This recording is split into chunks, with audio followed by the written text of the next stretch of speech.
Welcome back. Love Boat Project, episode 70. 70. I am Mike Robertson, joined as always by Mike Teller. Mike, you spent some time in your life in Philadelphia. Have you ever heard a more authentic Philadelphia accent than what we saw from Haley Mills this week?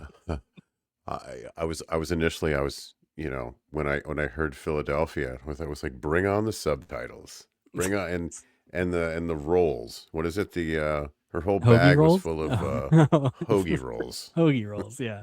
Well, it was funny. So I heard the Philadelphia part on my first watch and then didn't think anything of it because if you remember, her sister, Juliette Mills, was from Right. Philadelphia in one of the episodes.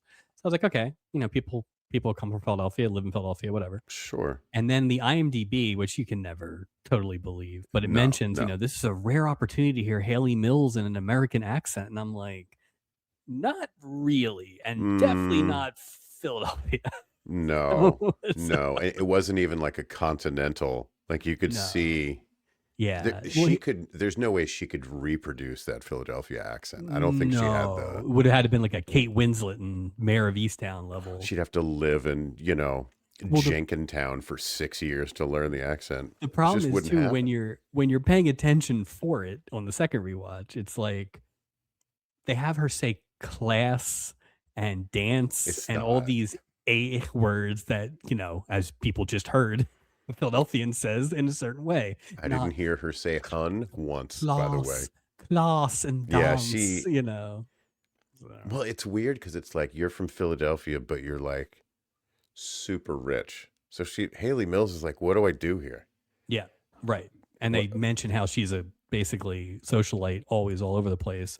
So they tried to muddle her accent, but like, come I, on, why couldn't she just be British that lived in Philadelphia? That's not a big deal. well, Like, what did they say about her father's humble beginnings? how he was like a welder or a smelter or Yeah, something. He was like, before which he makes me started think more building, like Pittsburgh. So right? it's Like, just like, what's that got to do with Phil? Yeah, he was a pretzel anyway, maker, yeah, Paul Stockwood, but yeah. He yeah. was selling pretzels on the boulevard. Ugh. So, but that was not the biggest problem of season 3, Oh, episode 19 or 22, or if you're looking on Paramount Plus, it's like 20. It's wild, but whatever. This is the 19th episode that we've done this season. Um, Not so fast go for haven't I met you before, and or haven't we met before? Sorry, apologies. And then a very controversial third title in that there are two. So, what did you think the third title was? oh, I knew what the third title was. So, I had keyed in on that one pretty quickly.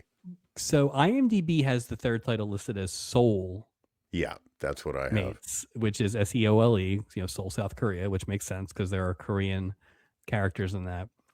The credits on the episode, the credits on Paramount Plus, the credits in the TV guide listing from that actual time that I saw all had foreign exchange. So I don't Foreign know. exchange. What Yeah, kind of what kind of what kind of whitewashing was done on this episode? Foreign but the exchange? problem is the soul Doesn't even thing make doesn't make any. sense. But the soul thing doesn't make any sense either because if you noticed, and this was pointed, it felt like they never mention North or South Korea. It's like, so we Well, assume South Korea, but it's like, I assume. Well, yeah, it just worked for me because the title just because they're both from Korea. Oh, right. I see what they did. That's cute.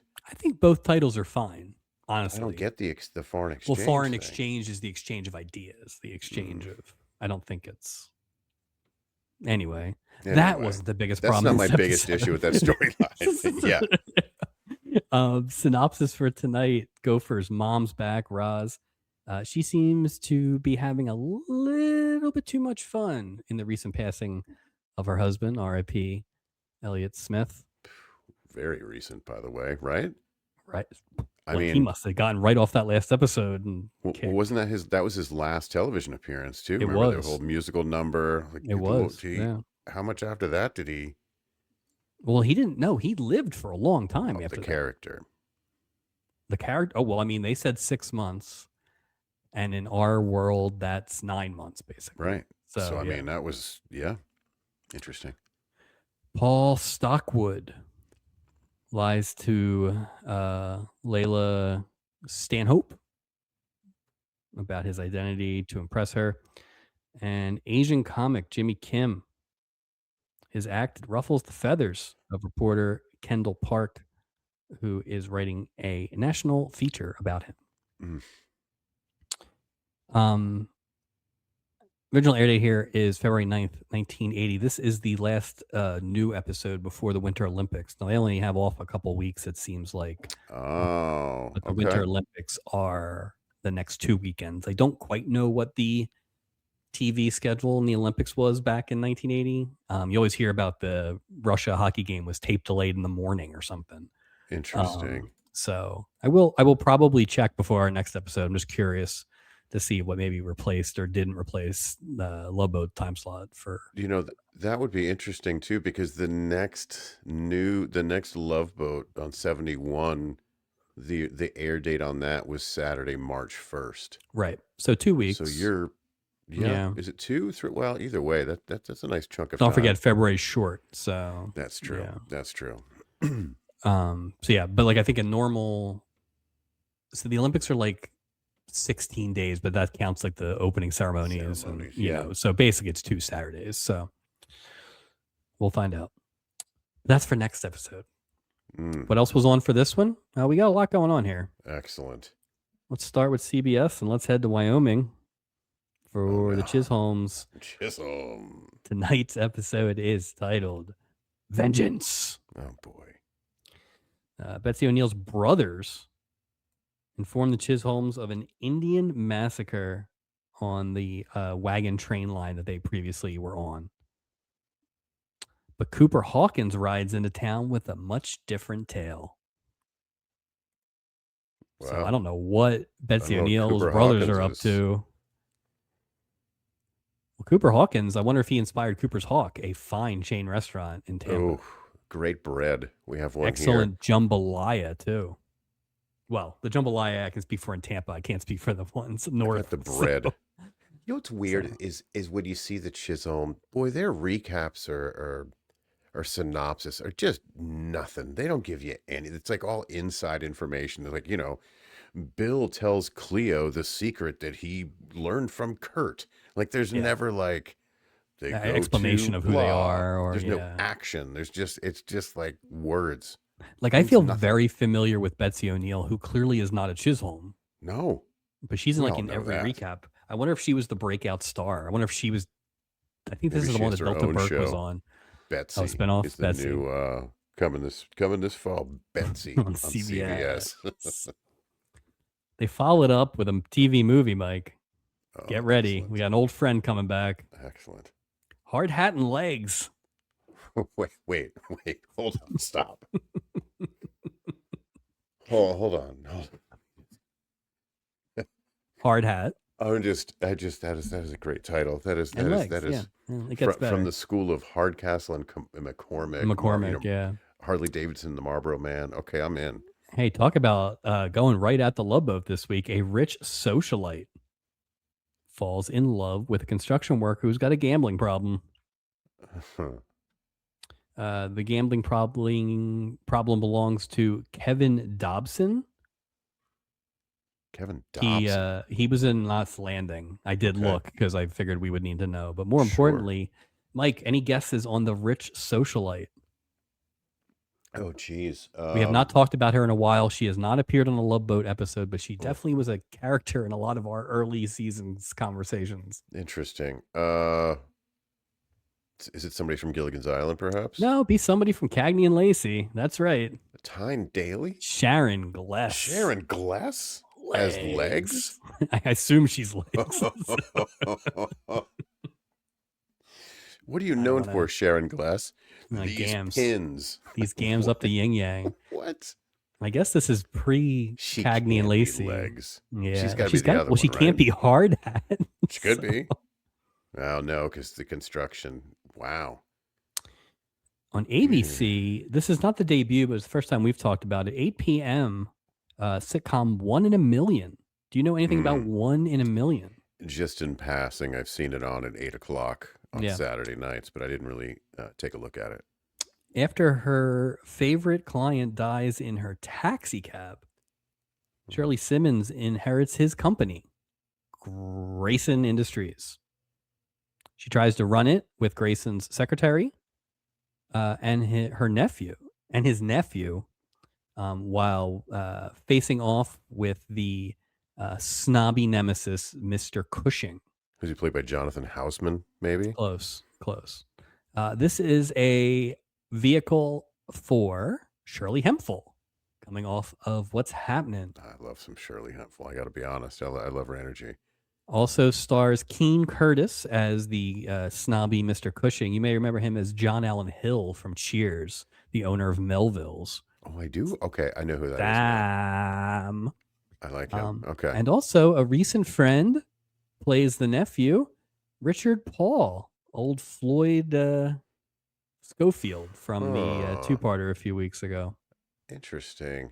I watched the opening credits, and I think I vaguely remember it existing. Like, I don't know that I ever saw it or not, Yeah, but I take think a I, look at you it know, and see if it rings a bell. only lasted 13 episodes. A good chunk of them got run off in the summer. So, but the fact that it moved into 8 o'clock, it moved into the Ropers spot, which doesn't I necessarily mean, bode well that's for the Ropers. a nice push, you would Yeah. think. Well, I wonder if Saturday night, what was the big TV night back then, I wonder? Like out of Why the don't we days of table the that for week. a few minutes, sir? Okay. All right. Excellent. Tonight on NBC, let's go to Chips. Mm, This is trending in the right direction, Mike. The title, Tow Truck. That is a vehicle got that it. could ride on the highway. The Makes sense. plot, maybe not as much. Oh, boy. 9-year-old child's devotion to her father creates problems when he tries to end his relationship with a loan shark. What's an odd wording when he tries to end his what is that really saying? I guess he owes a loan shark money, but well, I guess Like not necessarily. I guess he could work for the loan shark. right. It doesn't. So he wants to stop. It's Rocky, right? Rocky It is wants to stop, Rocky. but this guy's not supportive like Rocky's boss was. God, So if you have the right 9-year-old in there, I think you have something. I'm gonna go with they didn't have the right 9-year-old. Yeah, Also, probably not. the rare synopsis, not including Ponch or John. Mm. Like I don't even really know what their role is in that episode. I So, wouldn't know. Yeah, like loan shark. You okay? Tow truck. Wait, what? Loan shark. Yeah, you never. They just need like pavement. You yeah. just have to barely touch pavement for the chips to be involved. At 9, BJ and the Bear. Title: BJ and the Witch. I did it again. Okay. BJ attempts to save a strange woman who claims to be a witch when she becomes trapped in a burning fire. In February, that's when they decide to run this episode. Well, February 9th. Let's run this before the Olympics. I have a second synopsis, which is rare, but this is one of the TV guide ones that has like the Sure. all caps, like just kind of burst or whatever. These are Yeah. always great. Same episode. Sure. Now picture this in all caps. Has a real witch bewitched BJ with magic love potion. Oh, So, I like that one much better than the other yeah, one. yeah. Wow. So yeah, that is what else was on tonight. But I have been looking hard. I've been looking long. I was waiting for an episode that was maybe a little thin on quality or detail. I have Or in my both. hand Yeah. the complete list of the final Nielsen ratings of 1979-80. As you know, because I've said this to you, I looked a lot early in the season and could only find the top 30, which was infuriating. Sure it was. I was able to find the full list. Thank you to the Facebook page, Retro TV Listings, Oh, thank providing you. all of it. So let's start with the show that we focus on the most. Love Boat last year finished ranked 17th Okay. and was the top rated show on all of Saturday night. Okay. Mike, What is their rating, their ranking for this season? Ooh, We have 105 shows that are ranked. I have to think it's gone up, and I say that because of the level of guest stars we're seeing. So I would say not quite shaken into the top 10. I'd say maybe 13, 12, just outside of the top 10. Okay. Maybe 14. Okay. The Love Boat tied with Barney Miller for 21st place. Really? So they went down. They went backwards, a 21.1 share. I wonder why. I think I Better have some competition? I wonder theories what it was. here, but now they are no longer the top rated Saturday night show either. What's the top rated Saturday night out of the stuff that we watch? What's We're Chips? coming in 18th. Yeah, Chips. So just ahead of them. They are still the winner in the time slot, but yeah, Chips has a slightly higher ranking than last year. I mean, that Chips had toys, and Chips was kind of a big deal. So Well, I I can think see one of that. the things, and I do not know the reason for it, and I'm sure if I looked hard enough, there'd be like a think piece. But if you remember last year, ABC had like the top 5 or 6 shows. Yeah, It they was were a killing it. ABC land. CBS has 9 of the top 11 rated shows this season. So Wow. I don't know what happened. All the shows that were like the top 5 or 6 are just scattered here, except for Three's Company. To the That's point where wild. some of them are in the 70s that were like, so ABC Yeah, I just wonder what. fell off. Not sure. Not sure. Because what we see of CBS on a Saturday night is not exactly. They're Yeah, not and doing CBS doesn't do gangbusters. well in the Saturday night ratings, No. but So I'm looking at them and like, okay, 6 nights a week. CBS has that many. so I don't have the nights for these. Yeah, yeah. So this, but the top 10 for this season, Mm-hmm. 60 minutes, Always, always. Three's So Three's Company, right, which I makes believe sense. was in the top 3 or 4 last year. So that's the Yeah. only one that hangs around. Wow. And that's the top rated ABC show. What, Monday Night Football? Oh, I thought Monday Night Football. Anyway, go ahead. Sorry. MASH, Alice, Dallas, Flow, Those were all the CBS shows too. the Yeah. Jeffersons, the Dukes of CBS. Hazzard. Those are all CBS. CBS shows. Wow. Coming in ninth, ABC gets back in the game with That's Incredible. Ooh, Kathy Lee Crosby, I think. Is it Yes, Fran Tarkenton and John former Love Davidson? Boats, former Yeah, Love yeah. Boat star. Yeah, and I feel like the other two will end up on here eventually. Um, 10, One Day at a Time, starring Stacey Scarsgale, and 11, Archie Bunker's Place.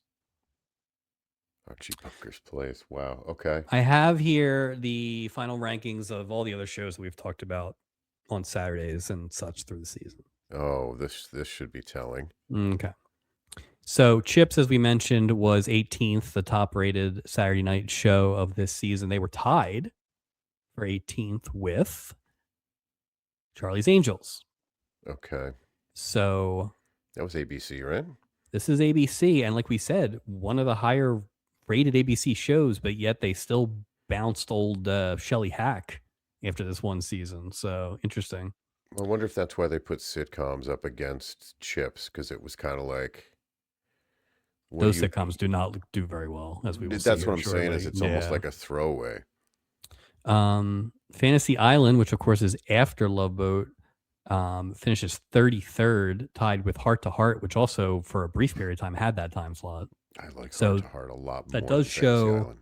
Yeah. that does show that Love Boat is doing better than the shows before or after it.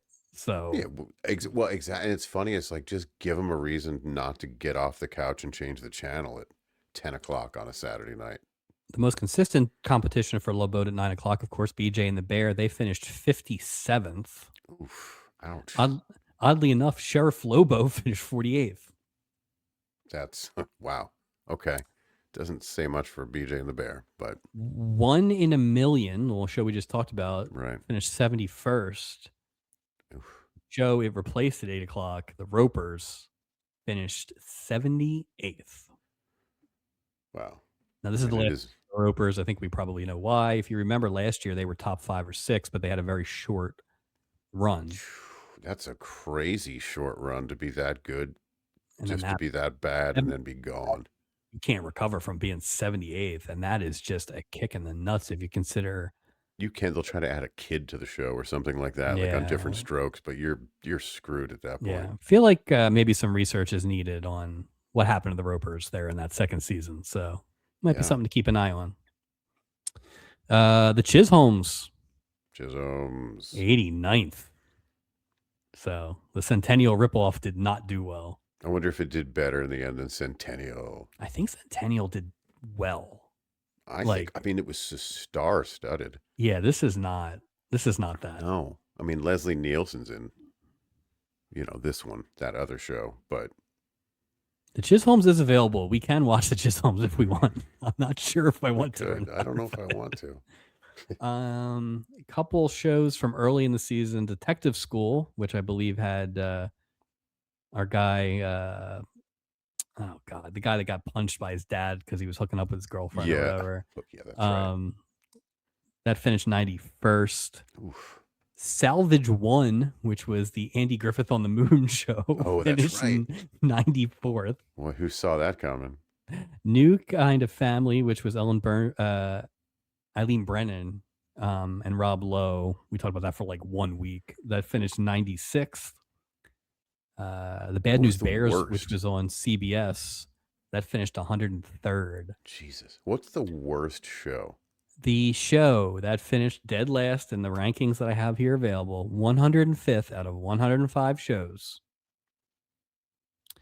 Big Seamus, Little Seamus. Oh, that's fantastic.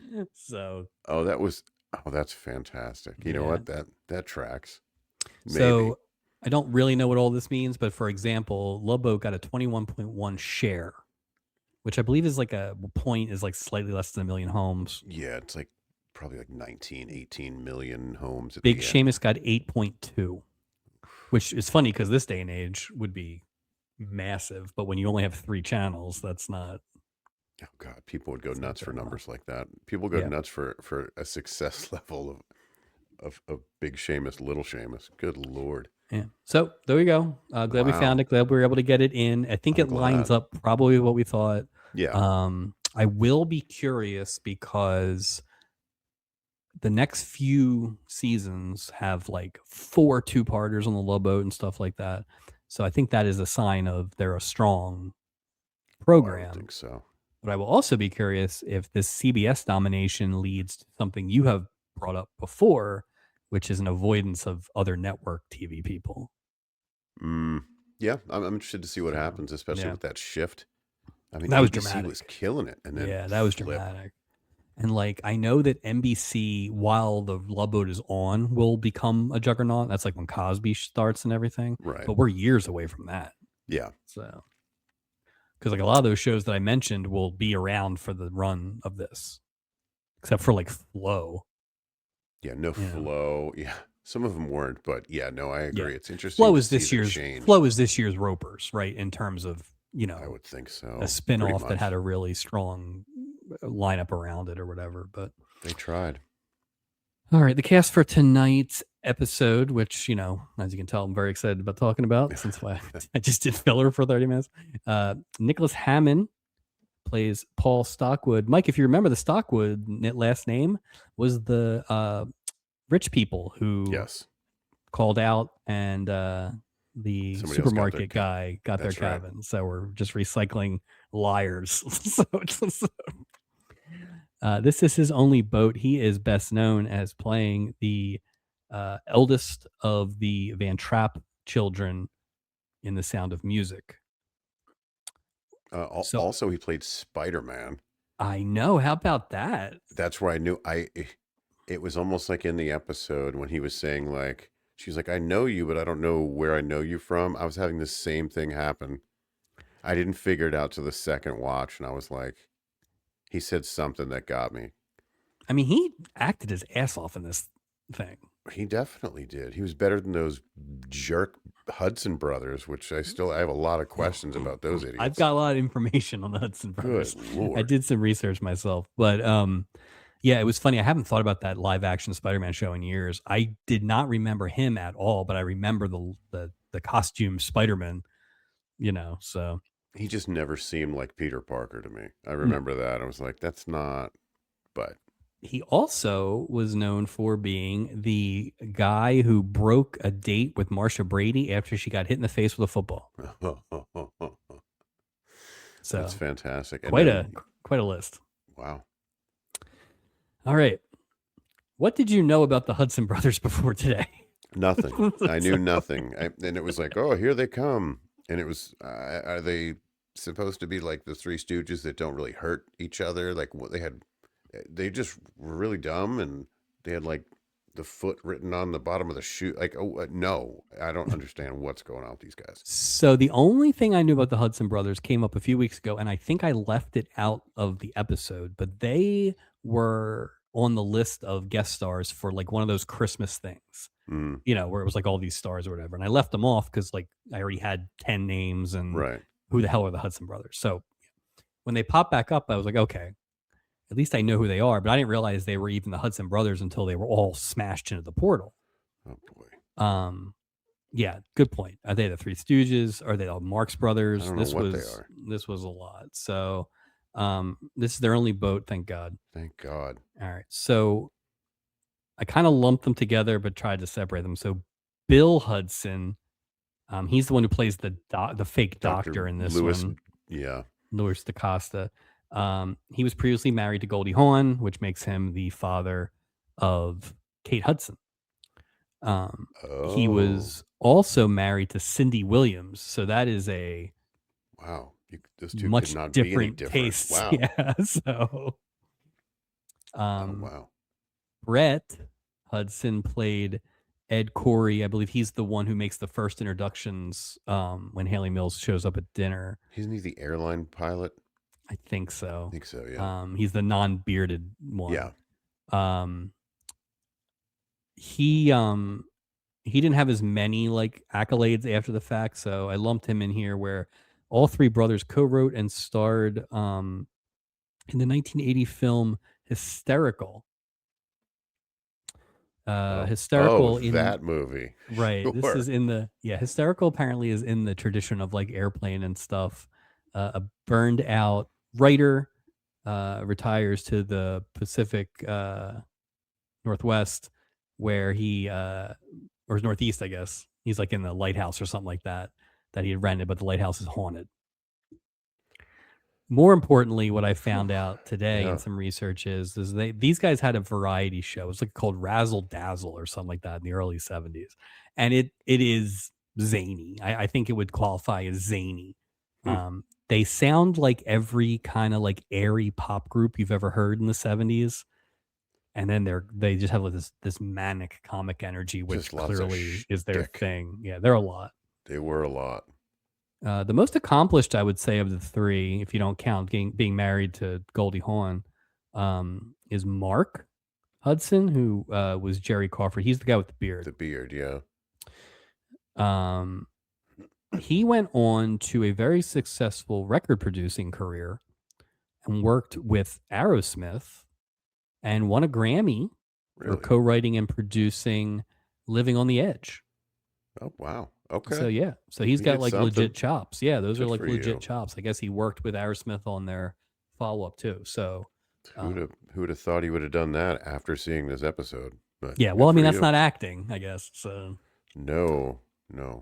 It is very rare that anyone can be understated against our next contestant, Ethel Merman, who is back as Roz Smith. This is her second of 4 boats as Gopher's mom. She'll be back in season 5 for a pair of 2-parters. Just a little note on that episode you just brought up. That was Gavin MacLeod's favorite episode.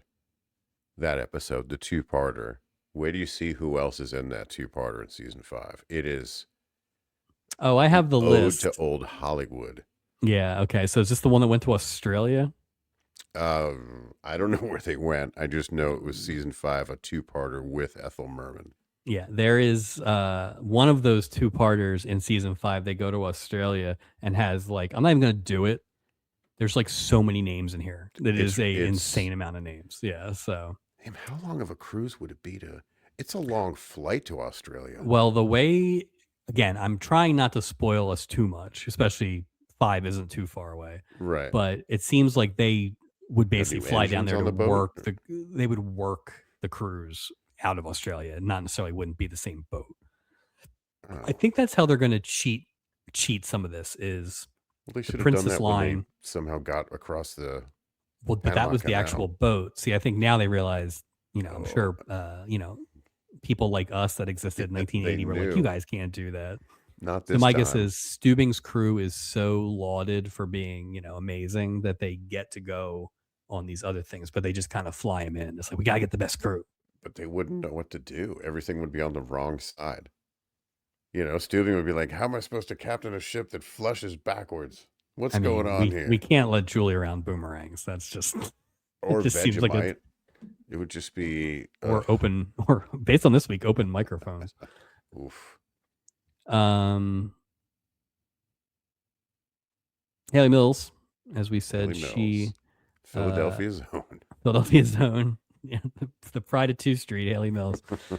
She's back as Layla Stanhope. This is her second episode of 3. If you remember, she was a Stummy nominee Yes. for the great Dreamgirls episode. Gotta get you. She'll be back in a 2-parter in the dreaded season 8, an episode, Mike, that also features Menudo. Oh, yes, please. Why didn't they put her in like a what's that famous Northeast cheesesteak Nightgown. place? No, like why didn't they have her in like a Delisandro's hoodie? She didn't have to say anything. You're clearly from Philadelphia with that Delisandro's I'm gonna go hoodie. on a limb here and Yeah. say that the person on IMDb was completely wrong, and they never Yeah. intended her to sound like she was from Philly, and they just kind of Oh told her to muddle the no. accent a little bit. She just wasn't like, "Oh, go far," it just She wasn't like that. So no. she was not as She had a good in Greenwich this. accent. Yeah. She will not be picking up a second stubby nomination. I don't think No, so. no, not for her linguistic skills. Absolutely Yeah. not. Her godparents are Vivian Lee and Laurence Olivier, Wow. which makes Couple heavy sense because hitters, her man. dad, of course, was a huge star, John Mills. That's right. Oh God, there's just so many a lot ofs. Gene Rayburn's back. I guess the robot. Well, you know what? Well, he is what he is. He is what he is. It's just, he's a game show host. I would say this. I think the role that was on the page, he played it the way they wanted him to play it.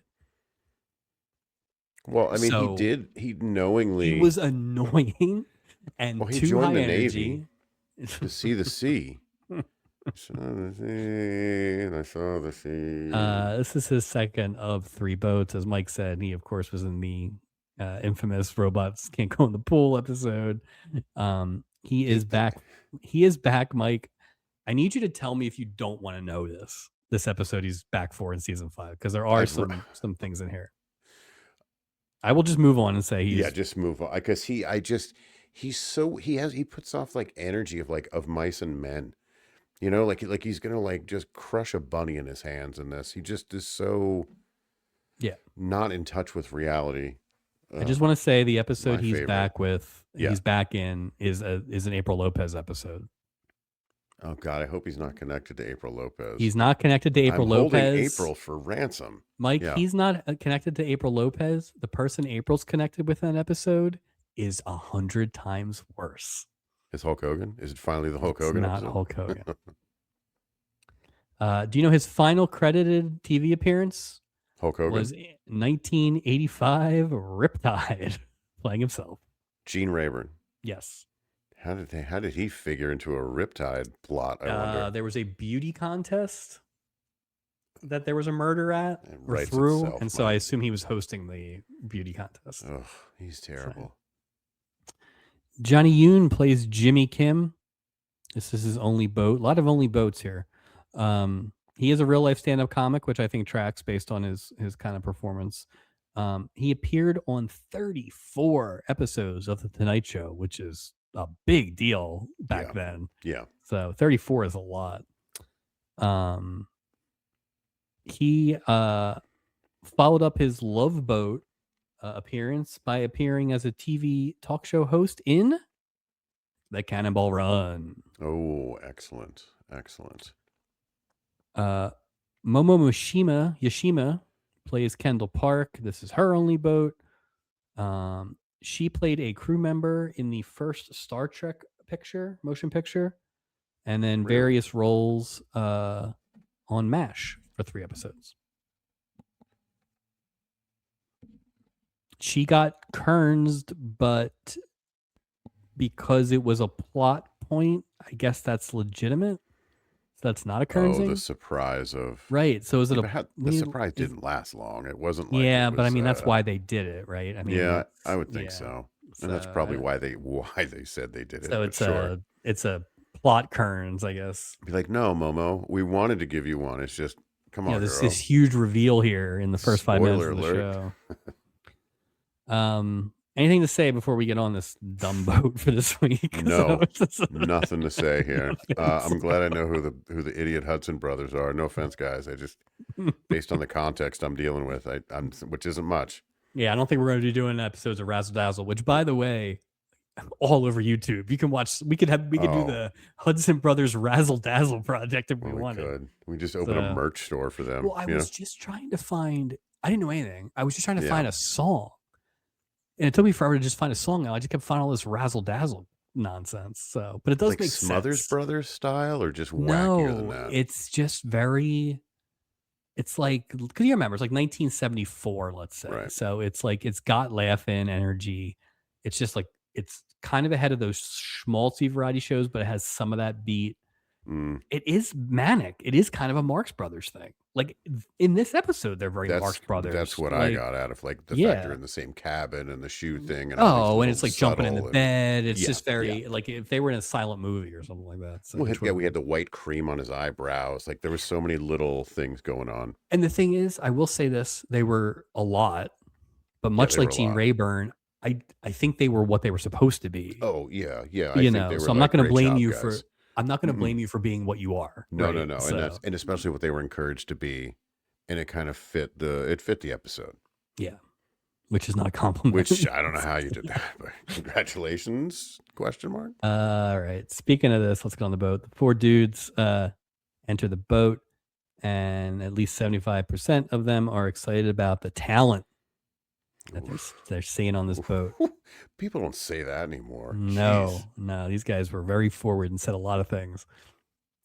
The guys quickly realized, I don't know why this wasn't a conversation on the ride over, but they quickly realized that with their, everyman jobs, like auto mechanic or mailman or a third job, pilots, yeah, they won't be able to convince these ladies that they're, worth the time of day. Right.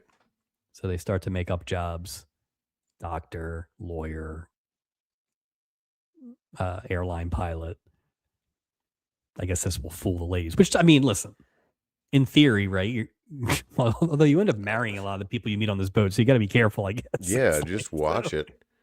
And as soon as they said this, you immediately knew what was going to happen. You're like, oh, I don't know what you're talking about, because Paul's like, you know what?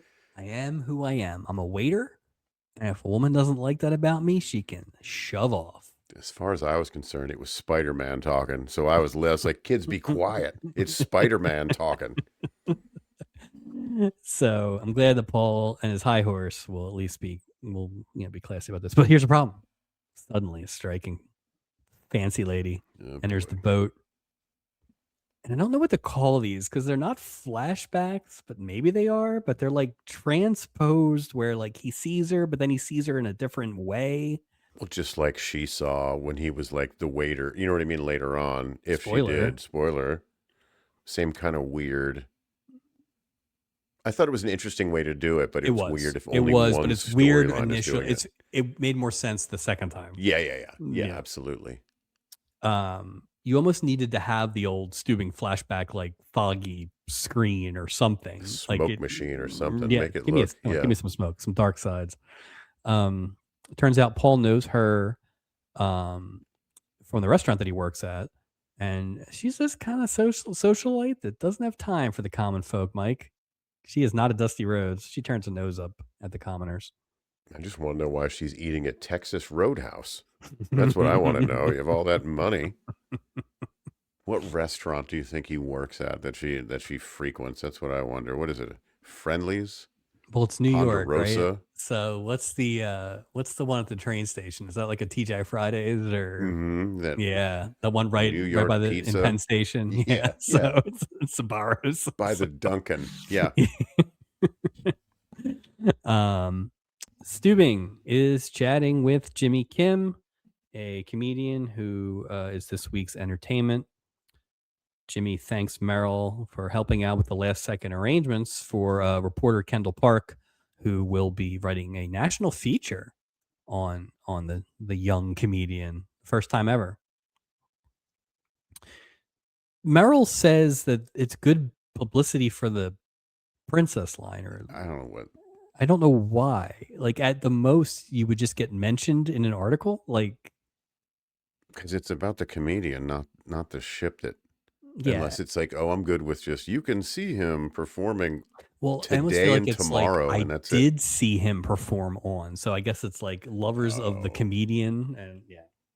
catch him now before he's no longer performing on this boat. I don't know how they Yeah, spin it. and he never comes back. So, That was it um, for Jimmy Kim. suddenly we have another woman just show up, and this woman, shocking both Steubing and Jimmy Kim, is Kendall Park. Turns out Kendall can be the name of both a man Say and a what? lady. This is a very exotic episode already. Yeah. Oh, it very much is. Kendall Windham is offended by all of this. I'm really glad you said that. Kendall works for the most trusted name in publishing, American News Service. Okay, just no imagination. Just scuttlebutt. ANS. Just call it Yeah. scuttlebutt. Can we Call just it have everyone work for anything. them? Like, American News. just give it initials. Like, just Something. everybody knows you can't say AP or UPI. Just make up some Just initials. make up something. What do the American girls work with? Like, just something like that. So Anything. Jimmy admits that he expected Kendall to be a man, but he's pretty happy that she's not. And they walk off together. I will say, Johnny, what's his name? Johnny Hune or Jimmy Kim, much better at the comedian acting than the acting. So you Yeah, could tell. You could tell. not a natural. Not a No. natural at all. No. Vicky greets a young girl and then launches into a laundry list of all the cruise amenities that are available. Mike, I'd like a quick yes, no on if these are Okay. things you would do on a boat. All right. Are you ready? Yes. Let's put No. 30 seconds on the Yes. clock. Yes. Okay. Movies. Yes. Bingo. No. Disco dancing. No. Shuffleboard. Yes. Ping pong. Outdoor? Yes. Card games. No. Exercise classes. No. Sightseeing. No. Saunas. No. Okay. I think she said pizza, but it also sounded like piso. I don't know what this one was. Pea soup. She said pea soup. Gift shops. No. Gymnasium, which is generous. Yeah, no. I don't want to drown in the hot tub. No. There was another one that she said that I rewound 20 times and couldn't figure out what she said because it was right over a laugh track. And then she wraps up with some terrible ones: lounge chairs. Oof. Yeah. Yeah, I guess. Yeah. And room service. Yeah. All right. Yeah, Well, I I feel like guess. cruises are for you. Well, it's weird because what a weird list of amenities. Yeah. Like if you were listing them to like, come on the cruise so you can enjoy, Also, this is like a 14-year-old girl tops that she's Yeah. talking to. Like, anyway, long story short, that girl is just out there to see her cousin. She's not even taking the boat. Womp womp. What was that about? That was a long path to go to get to nowhere. I didn't There really see the point. are a couple other ones. This almost felt like an So weird. advertising for the Princess Cruise Line. It was, This come episode. see, we have this and this and this. And Well, they have this, and then later on, Gopher's listing some stuff. It just feels like there were some tie-ins, some cross-promotional opportunities. It's a lousy perhaps. episode. If you're going to slip one in, this is the one to do it, right? So, also, it feels like, oh, look, Joe Whaling can memorize a bunch of stuff in a quick list form. I- And they didn't yeah, really have anything else for her all week. So they didn't have anything for it. Yeah, it was a really weird week, and they had her play Sleeping Beauty. That's the only thing she really had the whole episode. I mean, I think, and we'll get into it right now, I think that they may have had to make some switcheroos because Mm-hmm. Some of Jimmy Gopher Kim's material got a little out of control. He was working blue. Gopher is excited and or nervous, waiting for his mom to arrive. But he's hung up with those damn customs agents. Which has never been a problem before. No, never been a Why would problem you run into a problem before. getting on the ship? It's always coming back. Like, what are you trying to? Well, Well, and they the didn't other want to let thing, Gene Rayburn on the boat. Probably they're like, "Oh hell no, Canadian, turn around." they couldn't let Gopher have like the first hour off so he could talk to his mom. Julie was I mean, given you would tours think, last week during this. Stubing's talking to a comedian. right? Come on. You know, can I just say right off the bat? Remember when Vincent Price was on the ship Yes. and the captain was like, "When are you performing?" Like he was all over him. Like, "When are you performing?" And this and this and Oh this. yeah. He was pressing him hard. And one of the things that jumped out about this is like it was not like we haven't really seen him like that with other performers. I mean, he But didn't being even that care that's what I'm saying now, the it's just second not a time. thing. Yeah. But Yeah.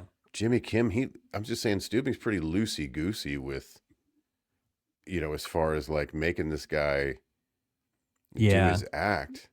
I wouldn't want you to do anything again. Like it's just a weird It's not consistent. Yeah. difference. No, no.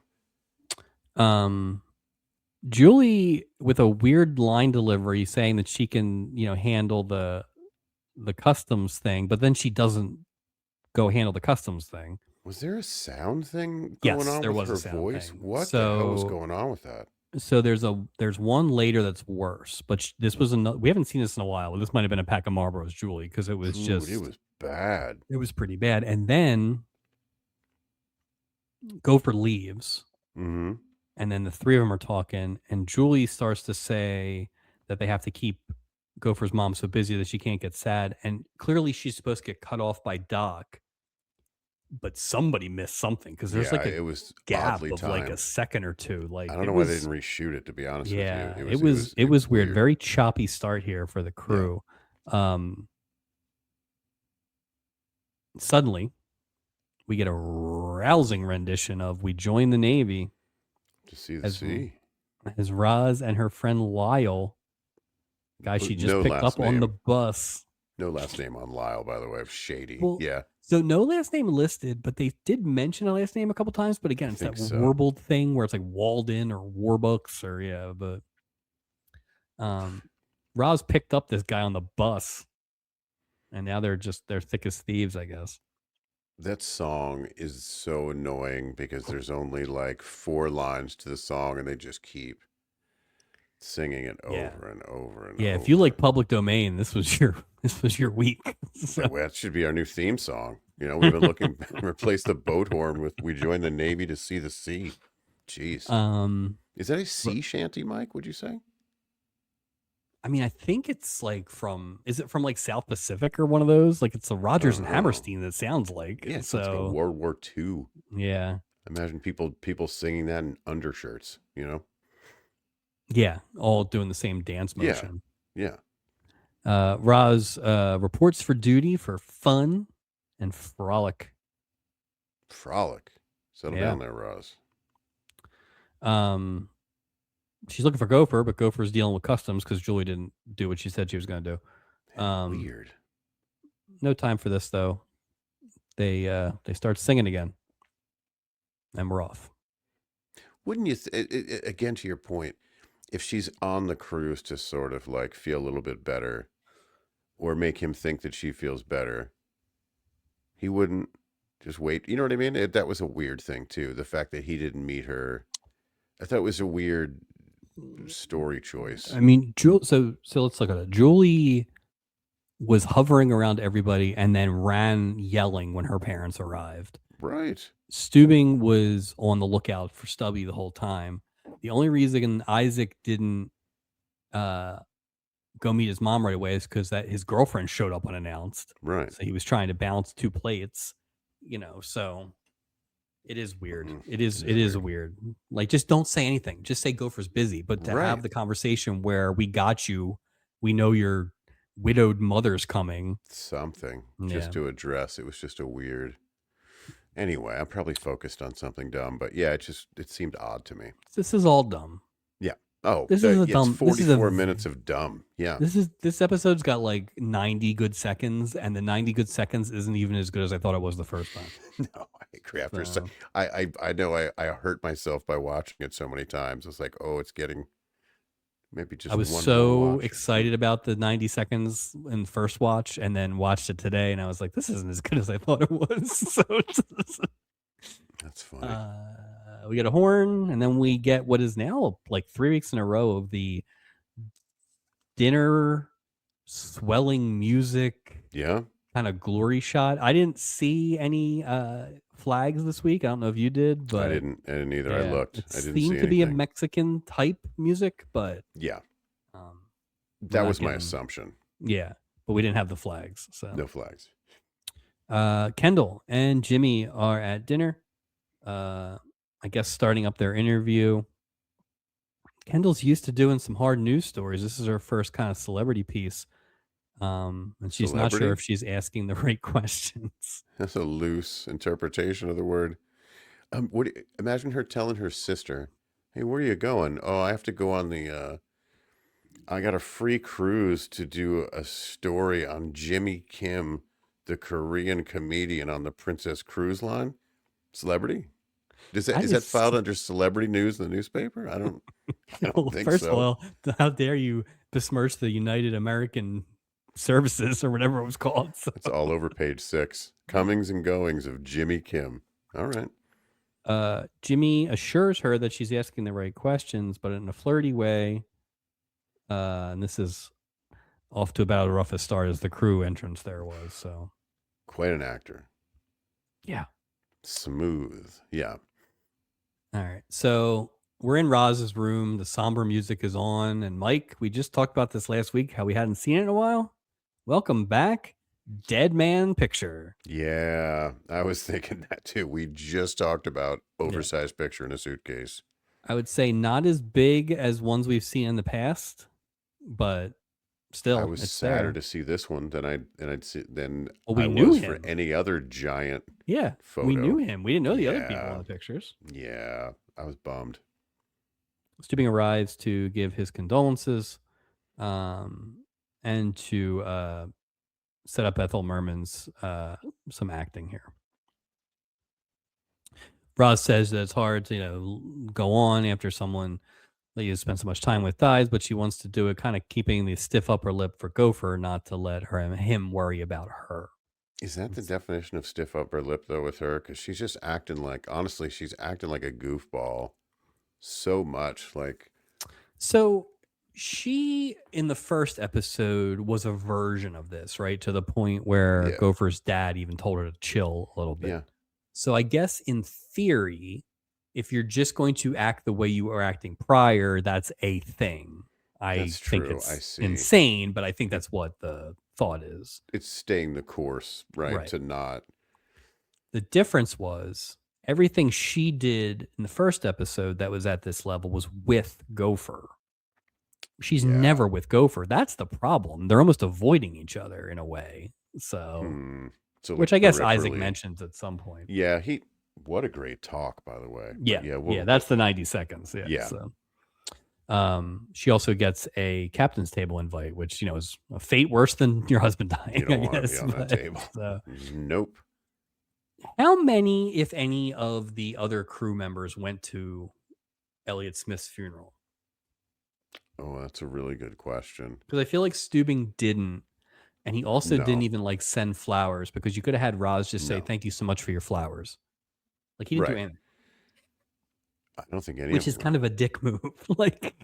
I don't think any of them went. Maybe I think Isaac went. I think Isaac wanted to I go, want but couldn't Isaac. go. Yeah, I think that's fair. I think that's probably fair. And I think he did send flowers if he couldn't go. I feel like his death timed out with when Gopher was like singing in the shower and stuff. So he was really going through it. Oof. Well, maybe that's why he was so free to have that, that lounge act. Maybe that's why he wasn't like living in reality for a while That's because of true. the. That's true. It's interesting. I appreciate the continuity. I really do. Sure. Sure. We get an abrupt cut from some ship stock footage that like Yeah. cuts right off to the Marx Brothers at dinner. It was Oh, weird. these guys. Yeah, supernatural. Nice, nice, Yeah. nice cut. Yeah. Right. Just we need to be jarred, right? Oof. So they're all sitting there, the four of them, at dinner, and who comes over but Dr. Bricker, your seater for the night, and all the gin joints, Mike. What Old are the odds? old Come on. Lila is getting that fifth seat at the table. By the way, Doc's not bringing her to a table with four dudes. There's zero chance Yeah, that Doc is Doc bringing her Doc anywhere but swings that like, table around somewhere else. let I'm me sorry, take your we're out of tables. temperature. Yeah, you Yeah. look a little under the weather. There's no chance a single woman.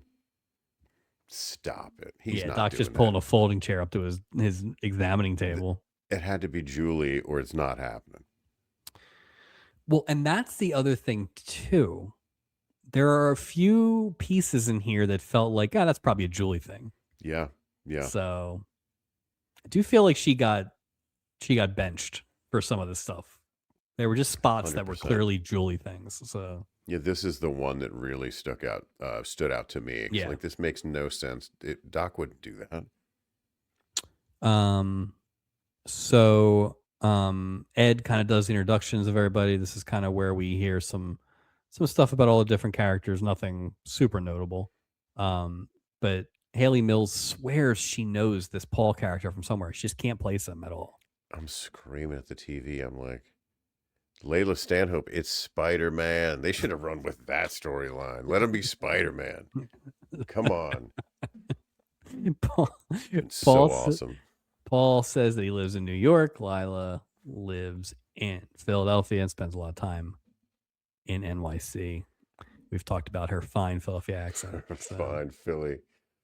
I wish they would have been like any follow-up question. What's your favorite Philadelphia sports team? She'd be like, I like the Red Riflemen. Like, oh boy. Oh boy. We have a The Minutemen. No, no.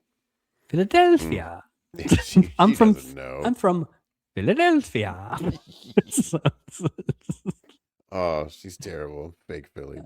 Finally, Paul is asked what he does for a living, and looks like old Paul's not the stand-up guy that he said he was. I mean, Instead of saying waiter, humble waiter, he says finance guy, investment banker, cha-cha-ching.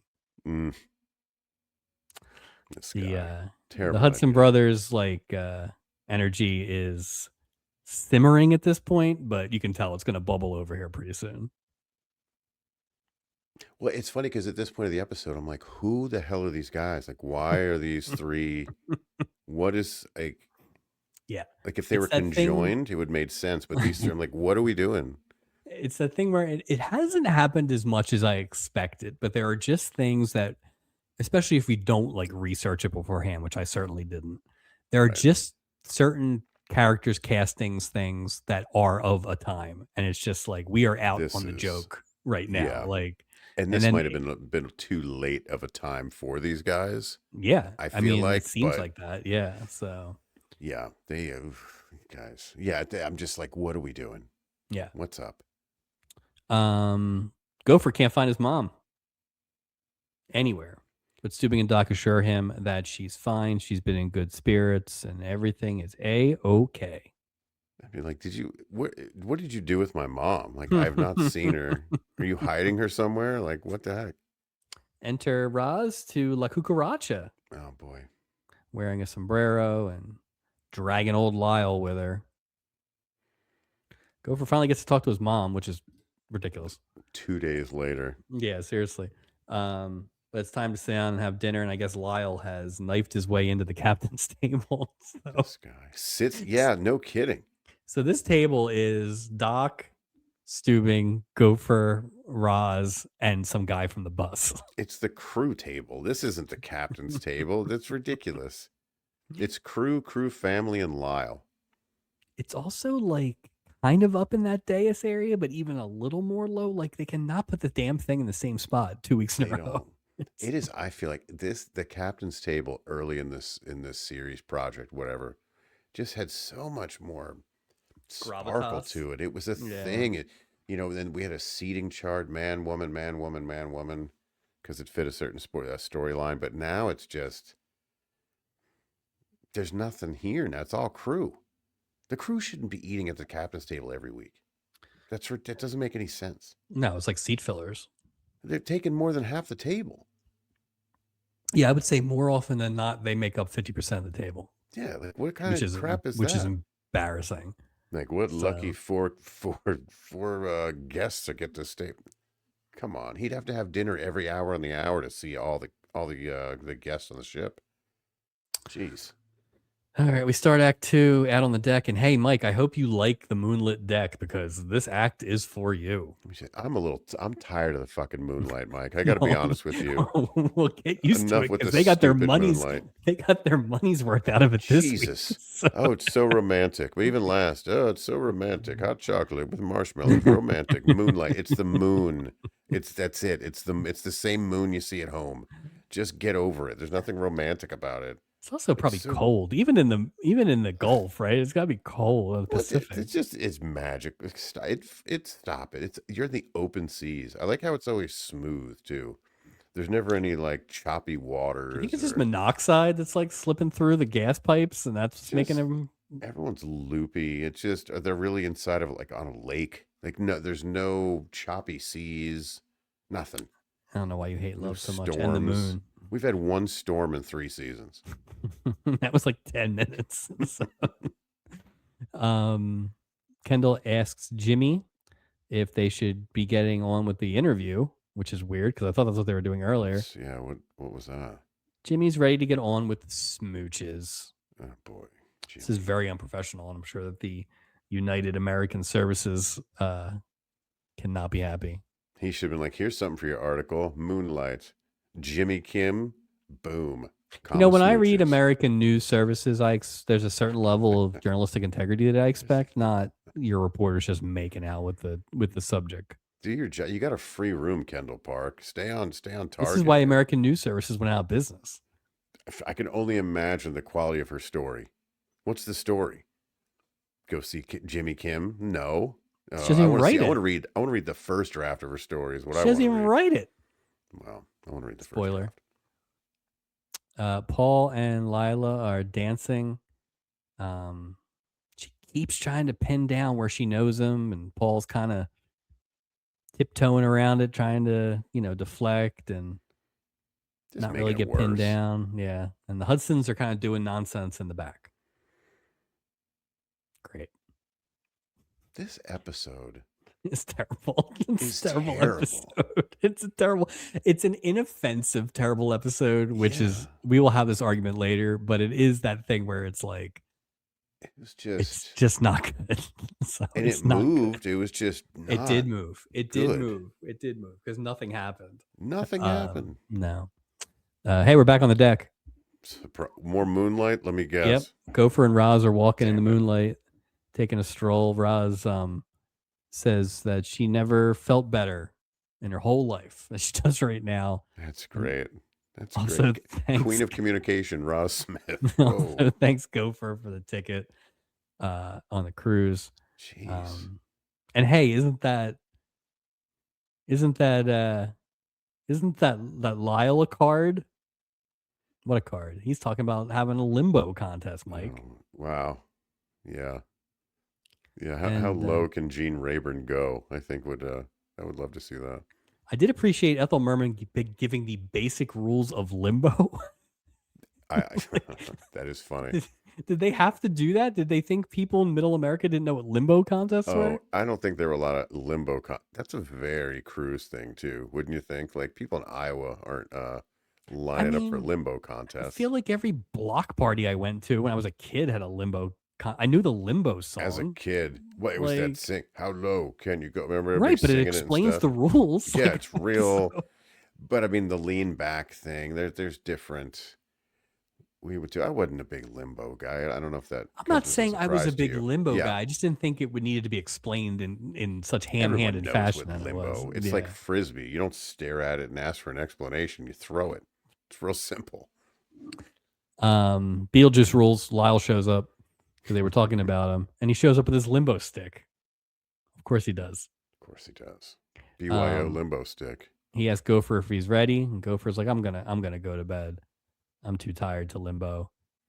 He says, "You want to get under a Swede?" So what? So Yeah, I don't. I just whatever. Nothing. It's Yeah, nothing. Gene Rayburn stinks. It's just he's just terrible. It just but I makes think, it's just awful. but again, it's like I think here's the problem. There's a lot of problems, There's a but lot of there's a problems lot of here. problems. But you can't have this Gene Rayburn energy with this Ethel Merman energy, No. and then also have the Hudson brothers energy.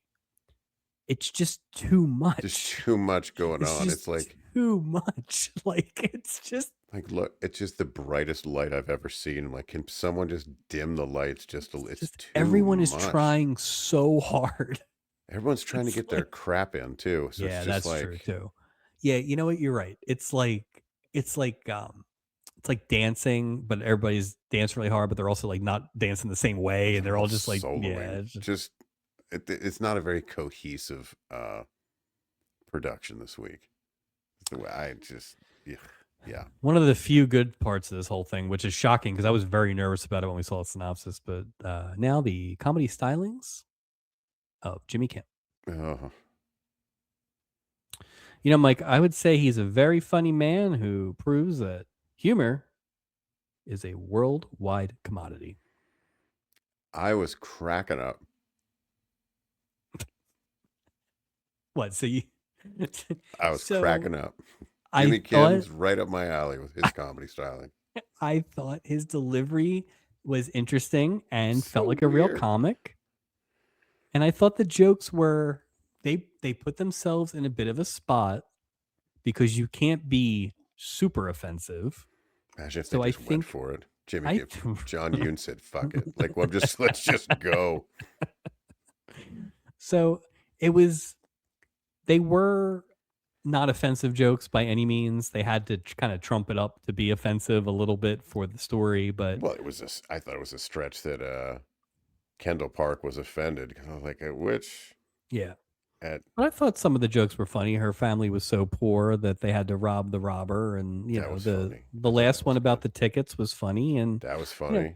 they were funny. And here's the thing: they at least hit on stereotypes a little bit to make it But that it you could wasn't say it was belittling offensive, but to not at all. that No, not ethnic at all. group. It was No. just he was kind of making jokes about his own. Yeah, I didn't. Yeah, and his Well, the delivery one was about the excellent. cop was pretty funny. Yeah, I agree. The That delivery was was good. Yeah, I thought excellent. he was I good. I I, I can see. I kind of wanted to look up an actual Jimmy Kim performance to see how close it was, but Imagine if that's it. Those I are the mean, it three might be. jokes. That's It it. might be. Like I think that hello thing that he does is his thing. Every Tonight Show appearance is going to be that, right? Yeah, Just to I kick it think off. I so. mean, good for him. Okay, well, I mean, I think this is a pretty obvious answer. Him versus Yeah. Barry Keys as far as a stand-up. Oh, stop. Right, That's not a right, fair. right. Jimmy So Kim is joking circles around. I would say Jimmy Kim definitely the top half, maybe even the top third of performers, scheduled performers that we've seen on this boat. Better than Charo. Better than the ventriloquists. Second appearance or first appearance? Would you say? Third appearance. Definitely better than the third appearance. Yeah, definitely better than the third. Maybe not better than the first, but Definitely not better than the first. No. Better than the ventriloquists. better than Gopher and the Go for the lounge act. Go for the lounge act. shower. Yeah, maybe not. better Maybe than Deacon not. Dark. I'll tell you right Not now. better than Let's Deacon not get Dark. Not better than crazy. Phil Backstrom. Not better than Phil Backstrom. Not better than. Well, actually, he might be better than Mitzi and Lenny because they didn't really perform that much. I'm not sure. What about that song that Richard Dawson did with Goulet? That was a good one too. The alphabet song. Yeah, that was good. Yeah, I agree. Check out the stubbies for the complete list There's of a lot. all his Yeah. performances. More smooch. Sorry, more moonlight deck action. Spoiler, we might see some more So smooching. romantic. Paul and Lita are out there kind of talking, kind of chatting. Leela asks again where she might know Paul, but also asks if he's tired of the rat race. You know, these socialites, Mike, they get tired. They're just running around. Sometimes all you want is to be kissed. And since we're down on the deck in the moonlight, it's smooch o'clock You can't help it. again. Paul really same threw spot his too on the boat, right? Wasn't it the so same there's a railing? line there. There's a line. They just It's a make-out railing. Ugh. the sexiest part in town, make out railings. Jeez, everyone gets 10 minutes of moonlight because it's so romantic. Ugh. Paul really doth protest too much when Lila is setting up for the smooch. I'm not quite sure what the move was there. Were you nervous, dude? This is your whole whole thing. What are you doing? Well, because she just said the same thing twice, like something about not wasting moonlight. And the first and the second time, he was like, "Oh, Yeah, don't you know you're a make out railing? Come on, Paul. Come on, you're a waiter. You've been around, clearly." Yeah. Be waiting a lot longer if you keep acting like that. No kidding. Waiter Stockwood. Come on. Jimmy catches up with Kendall. I think we forgot to mention this. Kendall, at one point during Jimmy's act, just kind of leaves She's pissed, man. mid performance, and Doc was shocked because he was having a good old time. It's not like Jimmy Kim was like the Korean Dice Clay. He wasn't saying anything terrible. Right. I was very worried about it for a lot of reasons. They did not do that, but it offended her. And Jimmy shows up and he's like, "Hey," she's like, "Slap." Yeah, that was not a good slap either. Not a good slap, but are we a up slap. to 10? We've got to be up to 10 this year. Like, there has just been a lot more violence on the boat this year. The physicality on the boat has definitely increased this year. Really picked up the intensity. Yeah. And if the ratings keep dipping, who knows? Well, we could start having some murders. Slapping equals ratings, apparently. More Hudson Brothers zaniness. This is where they are recapping their, various escapades with the ladies in the tiniest room I've ever seen in my entire life. And they're all staying together. They're all right? staying They're in all one staying room. together. They got like one bed and a cot. I had to go back a couple times because at first I thought the door said private and that this was like a bathroom that they had stowed away in. Like, they acquiesced it. Yeah, three guys, and I'm just like, what? Okay. Does it add to the comedy element? Absolutely. I was just like, but then Paul's in the same room with them? Apparently, because he shows up and he's smitten and he's filling everybody in on Lila. We get some fat shaming in on one of the ladies from the pilot. Like, it's just great. Everybody's doing great work here. It's just awesome. The Hudsons, they all smell the same too because they're always sleeping in some crowded room. The Hudsons jump into bed. This is the Marx Brothers thing. They just all jump into bed. They ask to set the alarm for 3, and hilarity ensues as we head to commercial. I was thinking about that all day today. Yeah. That classic bits. Yeah. Classic bits. Love it. Oh, God. Can you tell how much we love this episode? It's like I was way more interested in the stuff I did at the beginning of the show than this. So. I feel like my enthusiasm was at a much higher. Yes, it has been curbed. It has been curbed. You know, it's funny. So what? This is 70 episodes of doing this project, and I can honestly say this has got to be one of the in this 5 worst episodes easily. Well, you know what it is too. It's like we've had this conversation, but it's like it's boring. Exactly that. There's nothing. Like, there's nothing there. Like the worst episode of the season is the Charo episode with that dumb father guy. That's bad, but there's a lot of stuff to talk about. You can get mad about it and stuff like that. Call him Colonel Robert Parker, whatever we want to do. Right. But there's nothing here to. This has a Funicello vibe about it. It's like so. Yeah. But again, it's like it comes in all shapes and sizes. Everyone is trying here. There are no Norman Fells. There are no Norman Fell awards this week. Everybody is swinging, and they shouldn't. No, there wasn't. They should stop swinging. Why are you swinging at a baseball with an imaginary bat in your hand, Gene Rayburn? All right. It's the next Yeah. morning. Isaac is filling in Gopher on how the night ended last night. Turns out Roz uh, bribed the band to play Yes. gypsy music out on the fantail, and she blindfolded them. What's the fantail? Glad you asked, Mike. Fantail is the overhanging fan-shaped stern on a classic yacht or liner. Okay. It's a great explanation, by the way. Did you Thank you. just know that? Is that Off the top of my head, I was looking it's at. I wasn't even looking at my notes. a new segment we Um, call Boat Facts? Yeah. Isaac himself also got blindfolded, which made it pretty hard to make a Ramos Fizz. What's Ramos Fizz, Mike? Glad you asked. It's a classic New Orleans cocktail with a frothy meringue-like head. And it is one of the more labor-intensive drinks to make due to all the shaking. Ingredients include gin, Okay. lemon juice, Okay. lime juice, simple syrup, heavy cream, egg whites, orange flower water, and club soda. Didn't we run into an issue with egg whites on this ship before with drinks way back in season 1? Can you imagine Isaac trying to make this and he has all day to do it? And he's blindfolded And now he's blindfolded at 3 a.m. trying to make this thing. with egg whites. He's separating eggs blindfolded. So it's a that'll miracle work. no one died. Oh, Because I it's feel a like the terrible idea. fantail, I guess you can walk on it would be my guess, but like the fantail isn't very wide. It doesn't seem like. No, I don't. Yeah, I don't think it's really used to. It's not like a footbridge or something. I don't know what they were doing. Honestly, I'd rather watch that episode though. Like just an hour of that. Oh, give Like me an whatever hour of that Roz was. Smith on 20. I just Go want to see an ahead. hour of Isaac trying to make a Ramos Fizz. Something about it, again, egg whites and fizz together. I remember I went to Starbucks once and I ordered this one drink. This is years ago, and they go, "Oh, do you know it has egg whites in it?" And I remember going, "Ah," and then that whole every sip, I was kind of like, There are drinks want in New that. Orleans that are like a lot of stuff, like a Sure. hurricane, a classic hurricane and stuff like Sure. that. There's a lot, right? But that feels like you're not It's a having whole two of thing. those. God, no. So I mean, it'd be great if you could make them as a pitcher, but I just don't. Somehow, I don't think who's that's gonna ordering work. them? Right, You exactly. got to That put a feels dozen like a eggs in a drink. pitcher. That Yeah. feels like a drink that gets made at a New Orleans themed party. Yeah, Like, that's oh, a the very Super Bowl's in New specific Orleans. We're making Ramos Fizz. You It's know, our theme. We should do that the next we time. should have we should have a Ramos Fizz party. We should absolutely have should. a party in the summer Only Love with Boat all drinks. the Love Boat drinks from this season. Every summer when we get together. That would be great. That would be great. But don't explain it because they don't listen. Our wives No, they don't don't listen. Nobody listens.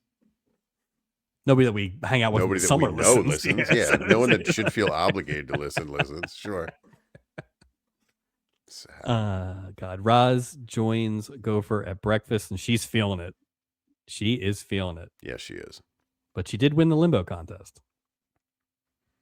Gopher tries to get her to, slow down a little bit. Maybe hang out with some people her own age. Take some of the old classes. And maybe not take lessons on craps from the dealers. What, hang out with someone her age as opposed to that young man, Gene Rayburn, she's been hanging with? I mean, what? Oh, God. Roz isn't fighting back too hard. Like it's one thing to try and keep up the charade, but when you're hungover, you're hungover. It's just nothing you can do. With that. But here's the weird move that I need more explanation on. Like Gopher should have been paged or something. Right. Because why was he so anxious to get out of there? That didn't make any sense. The only thing is I read between the lines thinking he was just sort of annoyed at how much she was. I think he was, but also But still. Maybe, give me a little bit more. Basically, he grabs Vicky and tries to dump his mom off on Vicky. Which is weird because of how little he's seen his mom, and he's the one that invited his mom. Like, it was a weird, yeah, I agree. Now, I will say, if you're going to go with the Isaac theory at the end that they're kind of avoiding each other, then that does play in, but you could have done it maybe a little more 100%. There's a much better way to do that than this. This is sort of like a half-ass sort of, not a proactive way to handle it. Vicky wants to play like extreme shuffleboard or something, and Roz is like, let's play Sleeping Beauty, which is a game where you don't move on the deck chair. Yeah, go to sleep. Shut up, Vicky. That's a episode wrap for Joe Whaling, I think. Mm, So and goodbye, Vicky. We'll see you next week. Paul greets Lila on the Lido deck with a Oh, smooch. He's all past that shyness now. hey, can I say something about that smooch too, Mike? Why do people insist on like laying on the, what do you call that, on a pool, that tile area? Yeah, Like he people came up and love did a land. push up and gave her a smooch. And I'm like, wouldn't that be soaked with water? Like, why would anybody lay there? There's chairs everywhere. Why are all these people laying on the ledge of the pool? The Wouldn't it be? only thing I can I don't get it. think is that's a shallow pool, and so you're not getting people who are like swimming up. And I also think I wonder, like the place I went a few years ago had like the swim up bar kind of stuff and Yeah. everything, and it's Hmm. like I wonder if this is a version of that where it's intended for kind of like a connector, even though it's not like the steps are floating to the chairs or something Yeah. like that. So Well, it's not like it's a lap pool. It's just a yeah, weird, like, you right. have But no, I clothes agree. I people mean, laying there, and you have as so someone weird who setup.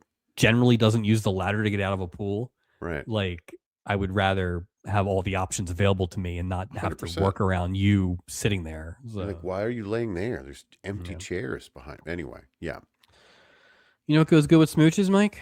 Breakfast. Moonlight? What does? Breakfast. Breakfast. Oh, Um, but you can't hide your light under a bushel forever. And so whoa. when Paul goes over, he asks for double on the coffees. Classic This shop guy. talk there. This He guy. said he'll What? take care of the rest. And man, Why would you he do can't this? you can't roll a basketball to Michael Jordan and not expect him to dunk. And it's just like, here is Paul. He is just flipping. He is getting the waiting. The waiting is on, I've Mike. been It is born to be a waiter, on. Layla. This is what I am. He can't. Why would you do that? He couldn't help himself. Is that what He you're couldn't he saying? couldn't Like, help himself. No. No, the talent shines through. You Jesus. are who you are at some level. And unfortunately for Paul, he is a waiter. He's a And waiter. this he is so a waiter that Lila figures it out under a haze of flashbacks. This is that weird thing we talked about earlier. This one makes a little more sense because he is in his waiter outfit and everything, and Lila has figured it out. And so when Paul comes over with his tray of breakfast, she is like, hit the bricks. Yeah, hell to the no. Yeah. Hell no, simple person. She did not like his act, and she storms off into. I was hoping for another smack. Just for rooting for anything, like I thought that might be it because she was so offended that he lied. I'm like, all right, here we go. But it Yeah, didn't she happen. was Didn't happen. she was pretty offended, Yeah, which I get, and we have a more crystallized scene of that later. sure. Um, but man, you just Paul did not see that coming. He probably didn't even realize it. Jesus, Paul. Well, I mean, come on. You don't have any of the, you don't have that one stupid Hudson brother out there like working on cars on deck. Oh, I blew my cover. Man, Um, stop. What are you doing there? Come as we on there, Paul. transition from that scene to Jimmy, Yeah. we get there's like 4 It's- in this episode, just straight up gratuitous bikini shots, just people That walking bikini around. was crazy There looking were like a too. I was few like, of them, and it what just made the me think hell? of they know this thing's a turd. Like they know they have a terrible Oh, episode. anything. Yeah. But it's like I'm doing the notes and it's my eyes and I'm catching these, which means they're just like they're lingering for a long Is time. the Like I'm whole like looking down, screen. looking up. Yeah. So Jeez. um always an indication that they have nothing. Jimmy tentatively approaches Kendall. He doesn't want to get smacked again. Tries to find out a little bit more what pissed her off so much last night. And well, Mike, she didn't like the act, especially making fun of the Koreans. Fair enough. Jimmy says that he's just a comedian. It's just jokes, and he doesn't want to offend anybody. He actually wants to make people from everywhere laugh. I'm not a political animal. That's Well, a great line, Jimmy Kim. but the retort is even sharper. Well, what kind of animal are you, Mr. Kim? Slam. And we get back-to-back ladies just walking out on their gentlemen. And it's weird. Like, do you guys forget the moonlight y'all were smooching in just a few short hours ago? And now Well, look you where know we what, are. Mike? You can take the girl out of Moonlight Railing, but you can't take the Moonlight Railing out of the girl. No, no. I don't even know if they try to do that, but if they did, they couldn't. There's no Hey, way. guess what's back? Parachute. Uh, The tour of Puerto Death trap. Vallarta leaves in 10 minutes at 11 a.m. as we get a little behind the scenes. The announcements of Burl the Pearl Smith. He's nailing it. I felt like I was watching Good Morning Vietnam. Great job. Nails it. Holds the intercom correctly. Outstanding. Holding his ear, the whole thing. I love it. Lyle shows up looking for advice about Roz. Gopher doesn't think that Lyle knows the whole situation, and then Lyle lists the whole situation He's just accurately. So he does know. No emotion there. He is just like a walking, he is the robot. And now I remember why we referred to him as the robot, because it was the robotic way in which he delivered his lines. And I'd say that trend has continued throughout this episode. Gene Rayburn is not a master thespian, not the master thespian or drama or emotion or anything. Just it's funny deadpan. Because Monty Hall will always be the worst game show host acting. Yeah, but I also think I probably, except for Businessman #1, I probably have the least experience with Gene Rayburn's game show hosting. Same so here. I don't have as much to compare it to. So I just know he's no Bert Convy. No. And Bert Convy, I wouldn't say he's best known for being in, hosting a game show. No, he's best known for his flights from New York to Dallas. His amazing haircut. Jeez. And for being the inaugural winner of the Stubby Governor's Award coming up in May. So he's we can announce those early. The Governor's Award you announce early. So that's like the Video Vanguard Award for the MTV Movie Awards, Music Awards. Yeah. Lyle asks which of these three things would be best for him and Roz to do today. What do we got here? We got sailing, we got scuba diving, and we have parachuting. Gopher incredulously lists all three of these, and Lyle thinks that means that she wants to do all three, and he's out of here. What a zany character. Ugh. You know what it is? Nothing really was going to save this, but you almost needed like him to be not Gene Rayburn, but you needed him to be the character like a Burnout kind of guy, like same energy, right? But just like not a guy who looks like that. Like I don't know who, like Tommy Chong should have been Lyle. I was just thinking Tommy Chong. Well, it's hard So- to think this guy is such a loose cannon when his side part is done so perfectly. It's just like wait, yeah. Or they could have had who was Aston.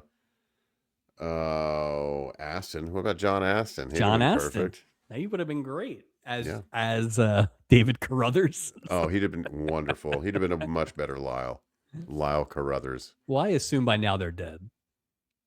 No, David Carruthers. I know Mrs. she Roper. is. I don't know about him. she was on a timetable. He was stuffing sand into shotguns. God only knows how long that guy's gonna live. Unless the island healed her. I mean, that's possible. Who knows? All right, back in the world's tiniest cabin, Paul is angry and filling in the Hudsons on that snobby Lila. How is he angry? This is what I was watching. I'm like, how are you? He stood this whole thing about I'm just going to be me, and then he was. How could he possibly be mad at her at all and not be just mad at himself? Well, first of all, when you're mad, you're mad. Fair Logic enough. doesn't always enter. Yeah. And I think his argument, and we'll see this here in the next scene with them, is I think he feels like he was right in that as soon as she found out he was a waiter, she bailed. He is not allowing for the second part of that conversation, which is the actual problem. Well, that's the only way he could spin it. So he could actually turn it into an argument. So yeah, no, I get that. Listen, I don't know this because I've been right 100% of the arguments I've ever been in with females, but I assume that people sometimes get angry and don't think logically. It's new. I'm not personally aware of that, but I've heard that's a thing. I guess that happens to Paul Stockholm. Stockholm. We see it. I just figured it happened on TV. I always see it. Don't be it though. That's right. The the Hudsons suggest that he should come into Puerto Vallarta with them, maybe blow off some steam or whatever. But he's like, no, no, no, no, no. I'm gonna hang around and I'm gonna give this broad what's for. You know, if he was Spider-Man, right? What a crappy superhero to be on a cruise ship. Like if something goes down, what the hell are you going to do as Spider-Man in the middle of the ocean? That's true. You can Nothing. only get so far. Yeah, Yeah. what are you going to do? Like, I will say some of that waiting, those were Spider-Man moves. I mean, that's where you could really see it come out. He But really was amazing. yeah, he was something. The webbed waiter. It's just awful.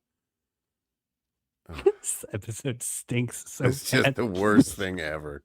Oh. It comes up somehow in conversation about Lila's millions and millions, and the Hudsons decide that millions, they harpo right out of there. I guess ostensibly to go chase her down. So yeah, they all go. Yeah. Jimmy runs into Steubing and Julie and tells him that he can't perform. It turns out that his act offended somebody and he doesn't feel right doing it. This is the thing I brought up about the Vincent Price thing earlier about Yeah. Steubing's like, that's fine. I wouldn't want you to do. Man, he was like, where's my next illusion, Vincent Price? Yeah, I mean, Steubing was a little weird. too okay with this versus some of the strong arming, not just Vincent Price. He definitely strong armed Charo that one time. Like, Yeah. it's just very like you're boys with this guy, so it's okay. Also, like I'm sure the Princess line is thrilled that they just paid for this, guy. Like it's not up to you. I mean, I love this sort of laissez-faire, devil-may-care attitude of the captain this week. He's probably drinking this week. Steubing says he doesn't want anything to hurt his conscience, and Jimmy is like, I don't know what hurts worse, my conscience or my heart. Acting right there. Probably your conscience there, Jimmy Kim, or should I call you John Yoon? Let's talk about the real thing about this scene. So Julie says that she's not offended by Jimmy Kim's act, and he quickly points out, yeah, but you're not Korean, so we're a white lady. Doesn't really matter. And Julie at least does this. They have her 80 yards so hard. And there is one scene, I think it's the scene where she's the sentence where she's saying she figures out that it's Kendall Park that has been offended. Thanks, Julie. It doesn't even match her mouth. No. Like it is like weird. She was speaking a different language altogether. And the most damning is Steubing clear as day. Same scene, same shot. So it's not one of those like, oh, it was wind. Everybody had to be 80 yards. She had bad microphone on or something. I don't know. They also, and I don't know. They apparently landed on Seagull Island because we've never like heard a seagull the entire time everywhere on the show. Yeah. It's like the birds. Like it was. Like, well, you would think. I bet you in a cruise ship when you get close to, I bet you there's birds everywhere. I agree, and I think it's nice to have a few. This was a lot of seagulls. Yeah, this was, dare I say, a flock of seagulls. Oh no! Oh wow! Right. Wow, I didn't think it could. Yeah. It did. Wow. All right.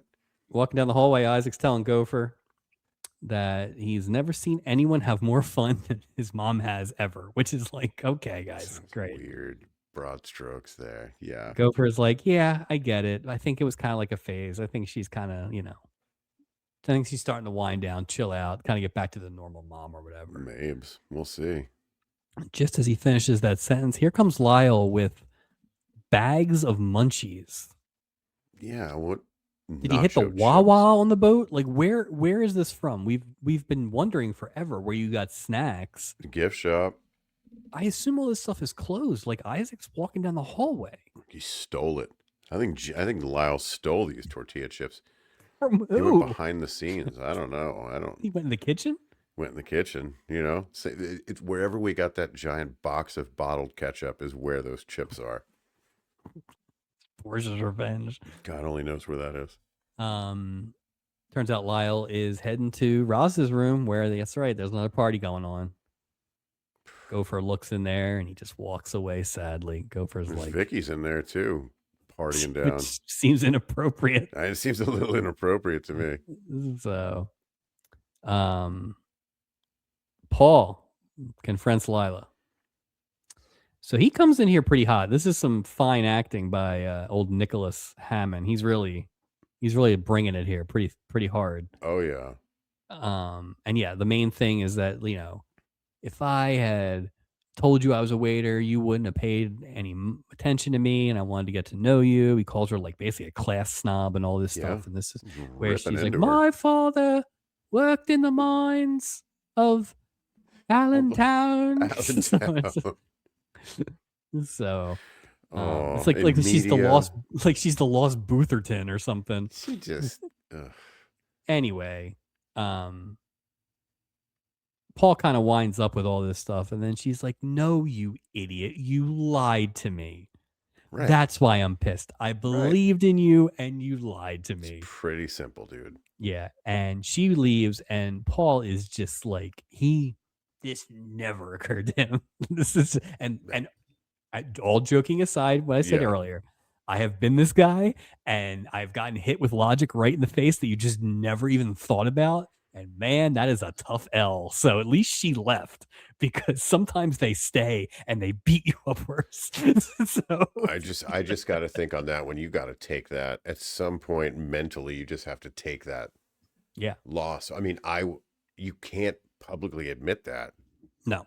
Like if I'm Paul, I'm never apologizing. No. I mean, if you're Paul, you got to jump over the boat at this point. Yeah, you're done. Like, just leave. That is a massive L. You are six love right there. You can't, and you can't base anything off of that too. But well, there's more story to tell here. So Act 4, we go right back to this. Like, we couldn't have gotten a scene to breathe or something like weird. that. So that just yeah. Lila is sitting at dinner alone, because she's a snob.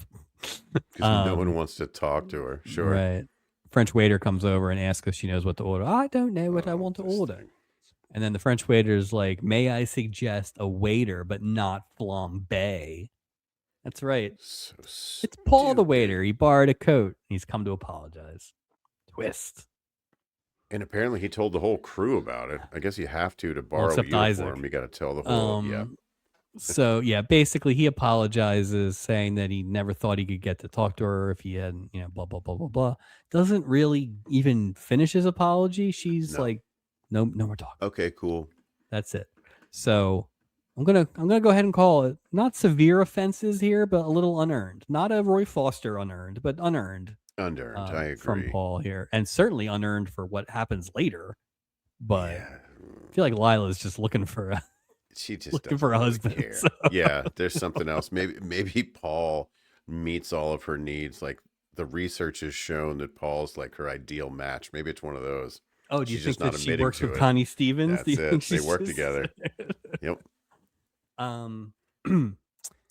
In an episode filled with weird ass scenes, the weirdest scene might be next here, where Isaac thinks that the waiter is hooking up with a passenger, and he says it in a way that it's almost like he's offended. Yeah. Which is such a hypocritical thing for any of those people to say at all.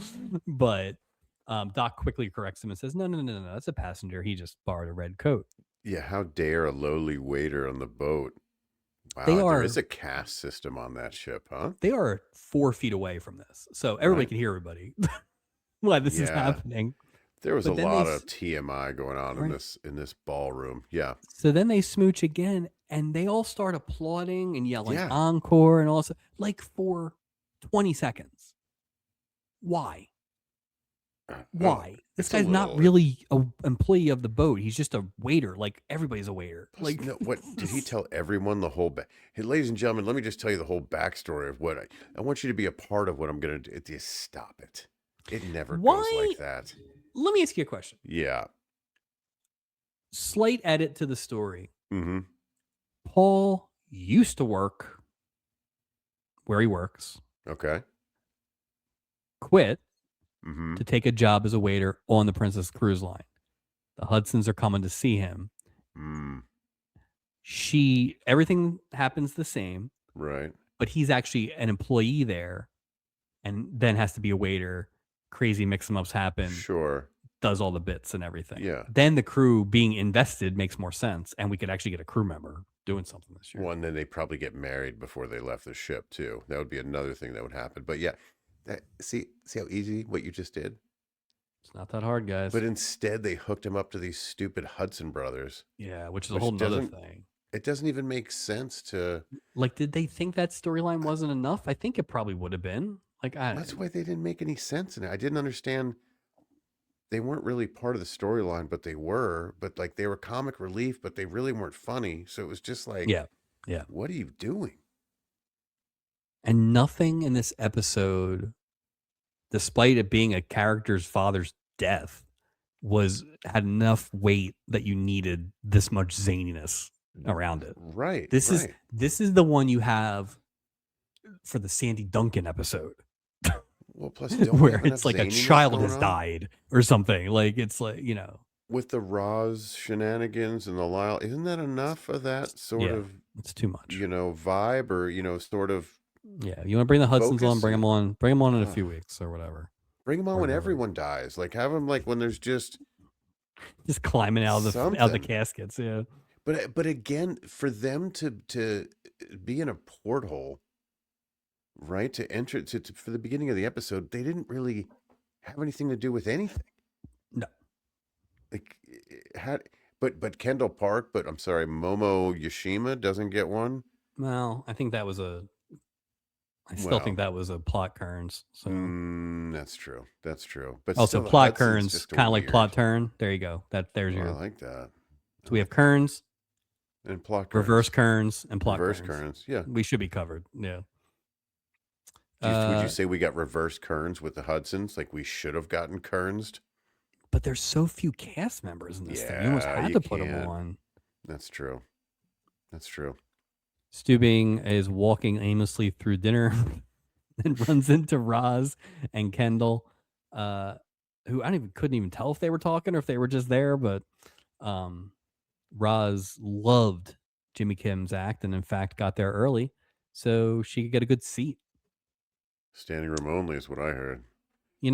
He reminds us, Mike, that Koreans are just like us. Everybody's got the same problems. Just the idiosyncrasies of life. People are people is what I always go by. Mm-hmm. Stubing then lies and says that some passengers came up to him and said that they really admired his political humor. Hell, he's like a Will Rogers, but for the Korean community. That's a good one. Sure. Some political jokes get elected. Womp womp. Kendall takes some of this in the way Charo took in the thing about people not liking their jobs, like just kind of infantile. I didn't like this at all. No. But yeah, Kim apparently, or Kendall apparently an idiot. At this point. Yeah, she takes all this in and realizes that maybe she's misread the situation a little bit. Kendall goes and apologizes to Jimmy, telling him to go do his act. Do it for me, Jimmy. Do it for me. Oh. It's so bad. Oh, God. I was very impressed that Jimmy had enough material for a second act. I was worried they were going to like cut it off at the music or do the same joke. So good for Jimmy Kim. He got 6 jokes out. He got 6 jokes out. That's pretty good. That's good. That's worthy of a article in the newspaper. Sure. Why not? And now 38 minutes in, we finally get something half decent. Best part of the episode. This was written a little more flowery before I watched the scene again, but it's still the best thing on the board. It's all right. Still the best. All right. So Isaac is walking into the Lido Deck bar. Burl is kind of sitting sad on the side of the pool. Roz comes in. Hey, you missed dinner. Where are we at? And he's like, I'm tired of the hijinks, which great use of hijinks. You don't get hijinks in a serious conversation very often. No. Roz is kind of still trying to do the party stuff. She's excited about the passenger talent contest and all this stuff. And he's like, no, I'm good. He's like, I'm good. Yeah. And he basically lays it out there. He's like, did you even love Dad? Which is just, man, that is almost you're a swinger. Like, I so was waiting for Isaac's mom to smack Gopher in the face after that line. she just swings out Jeez. of the rafters and stuff. Gopher says that with all the partying and the boozing and the God knows what else, kind of makes it feel like you're glad that Dad's gone. Jesus, And man. and Roz is like, can't believe you're saying that, and she leaves and cries. Then we get the acting. What a weird thing to say to somebody like in public. I mean, it's in public, but it's not really in public. I don't even know if he Well, saw not Isaac, yet. honestly. Like, so Yeah. No, that's true. That's true. um so I don't know if this is an episode of Washington or not, but it's pretty close. So Isaac comes over and he's like, "Listen, I am not going to pretend that I didn't just see that awful scene." Like, he's just like, "I get it," but he's like, "I'm your friend, and I'm here for what you need." Um, in the original watching, I felt like it was more sage advice than it ends up being, but it is a good performance by Ted Lang, just kind of telling Gopher that, "Listen, she's not stupid. She knows why you invited her. Yeah. You're hurting. She's hurting. You're both avoiding each other. You know, so no real great advice there, but a good powerful scene. And I really like when Isaac and Gopher get to do stuff. Usually it's like more comedy, so it's nice to actually show their friendship, which I do think is the strongest friendship on the boat. So Oh, absolutely. I think it just definitely reestablishes that bond, not just for the funny stuff like you say, but like, it's I think it's sweet. yeah, And I wouldn't say it's big brotherly, but I think no, it's just really good friend to friend. yeah, it was. And there was, Gopher kind of laid out, when he got the call, he didn't really know what to Yeah. feel, and all that. It was just, it felt relatively real, Oh, and it did. it didn't have a button on it. It wasn't one of Stubing's BS one to grow Mm-mm. ons, right? It was like, it was kind of messy. It Like felt real. Yeah, it Isaac felt didn't like have, Isaac didn't have the great words or anything like that. It was no. just, he wanted to make his friend feel better about Well, and things. to And your that's point, a nice thing. that's the realness. It's not, Yeah. Stubing's nonsense or anybody else's nonsense or Julie's ADR or anything like Right. that. It Yeah. just fit No. the moment. Yeah, I No, agree. it was very good. And again, it was the best thing in a bad episode, so maybe get a little better, but like it's also nice because we just have not gotten to see Ted Lang do anything Dude, this year, he's good. and he's This good is in everything. why you Yeah. see it and you're like, how do we not Yeah. get him a And storyline? we're running out of episodes. Like Yes, he we're hasn't running done out of episodes anything this this year. season. I think we only have 6 left this season. I Like mean, I think we only so saw him in civilian clothes once in the very first episode, which is an yeah. odd thing. But yeah, they don't. Yeah, that's kind of sad. All right, more Hudson brother bits. Yeah. Somehow they all got fortune teller hats. Like, Nope. sure. Nope. Mm-mm. No princess. Nope. I'm not sitting through them. If I got to sit through them to get to Jimmy Kim, sorry, Jimmy Kim. It's just not going to happen Mm. tonight. Uh, Awful. okay, this is where I actually think this would have been Julie. Stubing introduces the passenger talent show, Yeah, same here. and he introduces Roz. I don't think he would have introduced both Jimmy No, and this. So no. I think Uh-uh. and I don't think Julie's ever like in. Well, this is a talent show. This is like representing this cabin. Like it wasn't like here are real performers. But you never see Julie in like one of those reaction shots, right? Like in the back Yeah, of the. So I think you only saw her in the beginning and the end, which is obviously like the same tape, and same, then the right. weird Seagull Island. Yeah, it was So weird. I don't know what's going on with her either. I it's unfair because obviously we have the perspective of time, but it is noticeable regardless of the why. It is like it does stick out. Things So, are starting to happen now. but it's inconsistent. She was like great a couple weeks ago. She It's really just was. so But then again, is it just I mean, who knows? I guess we'll see what happens the rest of the season. yeah. It is funny the more we watch these, and I think some of it is the physical and some of it is the role itself and whatever, Yeah. but it almost just she doesn't even feel like the same character anymore. It feels like a different No. like season 2 after the season ended, Julie was replaced by this other person. Like that's really what it feels like. It's She's just not as warm now. It's just yeah, not as it's like yeah. engaged. It's just different. Yeah. Um before Roz can start, the piano starts up, but then Gopher shows up, and that kind of stops her in her tracks. Then Gopher comes over. The poor piano guy has to keep starting and stopping and starting and stopping. Are you gonna have this conversation in front of everybody Yeah, with why an not? open mic? Yep.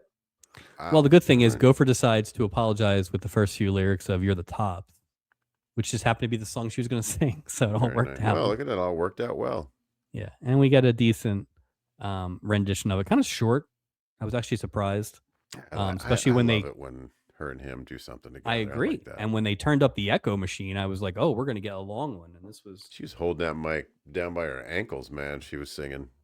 for as bad as this episode is, and as nothing as this episode is, we couldn't get more than like 25 seconds of her singing. And we had room, but they wanted to show like Yeah. bikini girls instead. Yeah, or we got to get more Hudson brothers. Jeez. We need to have a conversation about the just sheer volume of Fred Grandy singing this year.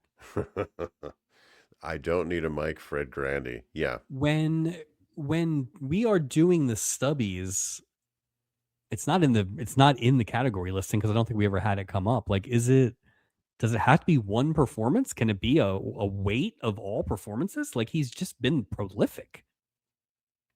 You know, that's a good. Well, because I know if it's musical performance, right, instead of musical performer, I think right, that's exactly. the I only agree. issue there. Yeah, so it's going to be hard. But again, it's not been a great season. Like, he's in the mix clearly. Multiple times. Yeah, that is true. We've never had this come up. Like, everybody who had multiple songs was in the same episode. We've never had a cross episode. Tune in. Even the same character had two different songs by two different characters, but the same guy, the Phil Backstrom. That's true. Deacon Dark in the same episode, Tune into the stubbies in early May to find out the thrilling answer for that. All right, let's get the hell off this boat. Act 5, Jimmy and Kendra say goodbye to Doc and Steubing. Turns out that somebody else is going to have to write that article because you can't write an article against your husband. So they're getting married, which is quick, I think. Also, the United News Service is getting dicked over with their budget here. If you want to just get married, what are you doing? Like, stop acting like you're writing an article. Like, where's the integrity? Like, you have to quit now. You can't work anywhere. Well, at least finish the article. Well, you can't write the article now. Well, how are you getting married already? How are you hooking up with somebody you're writing an article about? You have a better understanding of the jokes, and you realize it's just about poor people. Ugh, Kendall Park is the worst. No integrity. No integrity. None. This wouldn't fly at Scuttlebutt. That's why I shouldn't work for him. That's right. Steubing mentions he always wanted to be a comic, and that cracks up Doc. Poor Steubing. After more Hudson nonsense. All right, Lila comes out. She called her dad because I guess they don't have phones because they're from the East Coast. So they have to fly back to New York or Philly. Hey, what's going on? Yeah. Hey, Lila, what's going on? 215. It's terrible. She calls her dad, and then she comes out to tell Paul, guess what? I told my father all about you. And he's going to support our restaurant idea in Philadelphia. Where did that even come? What? So I guess in the previous night, maybe the pre-Moonlight no telling makeout, what he said. They were talking about it. Yeah, but no, he wouldn't have.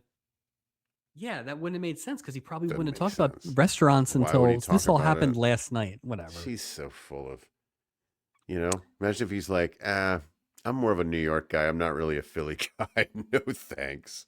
I'm a Giants fan.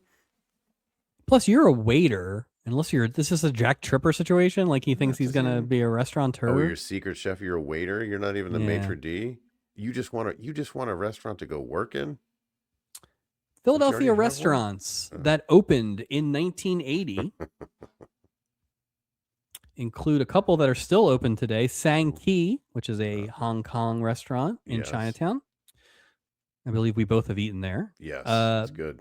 Pete's Famous Pizza, which is on North 21st Street, just past JFK. I don't think I've been there. I think I've been by there. Been by there, but I don't know that place. Yeah. Among the places that opened in 1980 and are currently closed, Cafe Nola, Frog, and the Midtown 4 Diner. So shout out to the Midtowns. I don't know which one they opened. I'm going to assume they opened Frog. That seems like so. Interesting. Yeah, because they didn't even, that doesn't even match up. No. No, he never talks about the aspirations of being a chef. For it to be a plot point at the end that wraps it all up. Plus, are Imagine you? Paul's like, what are you talking about? So I guess she's calling her dad to set up a ride for when she gets back I, to Philly. If she's flying into Philly, I don't even know. I, hmm. I don't know. Take the It's train. Take the train, you snob. she It's doesn't even right know where there. Philly is. Yeah, stop it. Lyle says his goodbyes, and boy, he needs a vacation from this vacation, Mike. Oh, goodbye, Gene Rayburn. Goodbye. Gopher and Roz say their goodbyes. And luckily for Roz, she does not make arrangements to see Gopher on Mother's Day. Roz tells Lyle to get a move on, so I guess they're an item now. Like, I guess that's sticking. Oh God, can you imagine that to your father-in-law? Oh God. Stepfather, not even father-in-law. Worse. Yeah, even worse. And she tells Gopher to chow, big fella, which offends Gopher. But not as much as this whole thing offended me. That's the end of episode 70. Oh, it was a rough one. This was not good. I'm gonna take a drink of water. I'm from Philadelphia, not like Haley Mills. I will have some water, and then we will be back with Pills and a recap. So, Mike, you can vamp for 5 seconds. Yeah, I will say this. Look, we know what the project here is to watch and discuss every Love Boat episode ever. We checked that box this week, but boy, this was not a fun watch for anyone. This is the most notes that are not about the actual episode I've ever had. Like, I knew I was putting the ratings thing in. I stretched it. I stretched out the Vicky thing. I had to look up restaurants from 1980. Like, it was just like anything to not talk about this thing, because this was not good. We could have ripped through this thing. Oh, probably, God. Without anything else in a good maybe 25 minutes. Oh my God, yeah. Like, I was half tempted not to take notes and just see what happens. Set a new speed record. Yeah. Best is the 2-parter Dallas Cowboy Cheerleaders. Worst is the Charo episode. I still think the Charo episode's worse, but I'm not married to it. It's the conversation we always have. One that makes you angry. One that is so infuriatingly boring. Like, this was inoffensive. Yeah, it wasn't. It was just stupid. Well, let me ask you this. If you had to watch one of those episodes again, which one would you be able to stomach? I mean, I don't think I could watch this one again. But I watched it 3 times. So, well, you know what it is? The Don Adams, Juliet Mills part of the Charo episode is better than anything. Yeah. Because even the Isaac thing, which is great, is like 90 seconds. Right, it's not quick. that long. I mean, yeah, that's a good way to frame it. So I'm not sure. It's bad. It's really bad. It's really bad, and it's silly in all the wrong ways. All the ways that last week's silly was good, this week's silly is bad. Maybe we're just too close to the sun right now to make this determination. Maybe I think they're both going to be. Let's say they both are. Yeah, we will carry them. Figure it out. We will carry them both ahead for the rest of the season until we have one that's worse than both, which is totally possible. It can't be. I can't imagine there's an episode worse than this one coming. I mean, we've had both sides. Yeah, we've had both sides of the coin, I think. Yeah. At this point, like they're, so, yeah, this was a new flavor for us, which was boring but wacky. Like the Funicello one was just boring. Yeah. The other one was like annoying. It's just, it's if we had the Funicello episode and you threw in the Hudson brothers, maybe you'd have something similar. But this was just God. Not good. Yeah. Not good. All right. Captain of the Week. Oof. For me, I said Gopher. Because he sang. I don't know. Not a lot. I wouldn't say any of the guest stars. would get Captain of the Week. I would. You know what? I'd almost actually hold on. I would give it to Isaac Yeah, that's because at actually what I least had he too. gave me 90 Yeah, seconds of yeah, not. yeah. I had Yeah, I'll go that, and I Isaac on thought he that. was good in some of the other quick stuff or Yeah, whatever. yeah, But like the blindfold drink thing. right, But if yeah, that's the highlight, if no, that's the exactly. Captain Yeah. of the Week, like that ship is sinking. So I'm cobbling some version of Isaac, some of Paul Stockwood. Like I did like his energy, his Oh, I righteous liked his anger. energy. I liked his Yeah, righteous anger. Um, and then I liked the stand-up bit for Jimmy Kim. So this is all some weird Voltron of Captain of the Weeks. None of them are fractions. really, We yeah, need none of them are four really people to deserving. make it one captain. Yeah, Yeah. But interestingly enough, I'll be curious where you go here. Walk the plank. everybody. The Hudson brothers, Momo Yoshima, Gene Rayburn. No, Walk the Plank for me is the Hudson brothers. I just thought I don't I just didn't see the you know what though is were they the worst? They were the most unnecessary.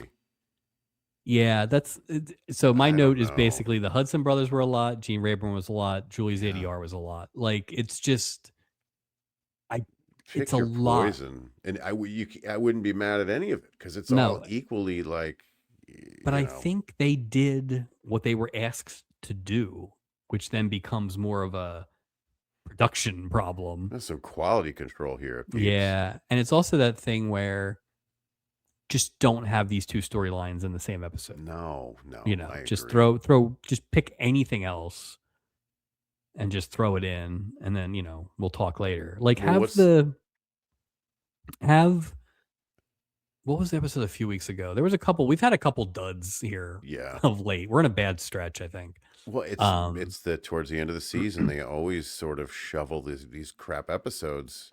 yeah. Remember last year? I mean, the terrible 20s. I mean, we've seen it Yeah. every Yeah, because season. I guess this is the 19th episode, but we're close. It's like so we're getting there. Well, don't But we have a 90-minute episode coming up too? to end the season, we have a 90-minute episode. Okay. So we're done. This is the last episode for January, and then we have Right. 2 in February, 2 in March, 2 in April. And I think that's it.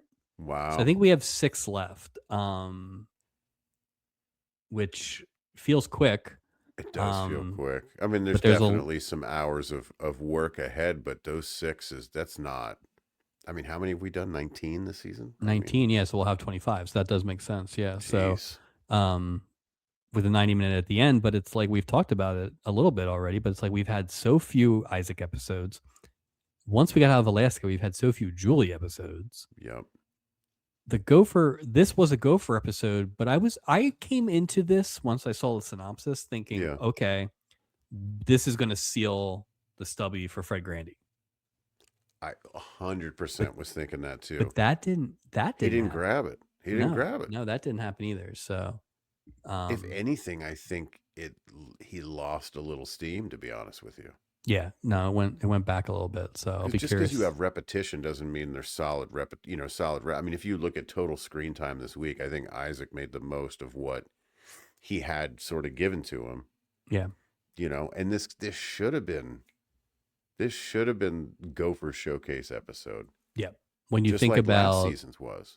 well, and when you think about the best thing we've seen anybody do this year was that Spider Serenade one. Yeah. Oh, Like he that was just so needed good. to do like half of that, and he probably Yeah. would have been, so interesting. Yeah, I don't know. It was just a disjointed effort from everybody. It was weird. It was a weird bad one, which I was Not a surprised because I big don't think Stubing episode either.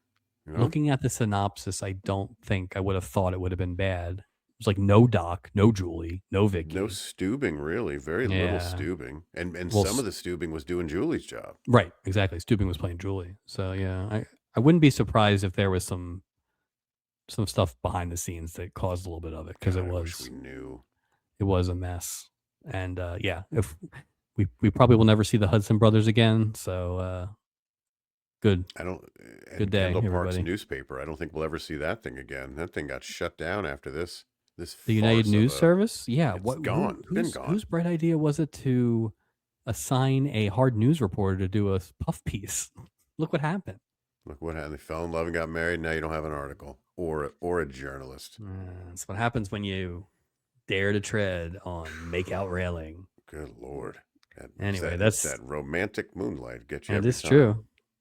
Anyway, that's Toodles and a recap for this week. Plugs hitting season Patreon. Absolutely hammered. This is the Phillies podcast you need. Grab your bat, your cap, your Phillies pride, crack open a beer, and enjoy a weekly Phillies happy hour with Chris Jones, Justin Kalu, and our very own Mike Robertson. Check out Absolutely Hammered on the Hitting Season Patreon. Check out our audio podcast everywhere you find your audio podcast. Please hit that subscribe, hit that like button, and leave us a review. They really go a long way. Check out our video podcast on YouTube as well. You can also find us on Instagram and Facebook. Look for weekly reels and updates. No mail this week, Mike. So we're going to look ahead to next episode. I actually don't know what next week is. I'm curious.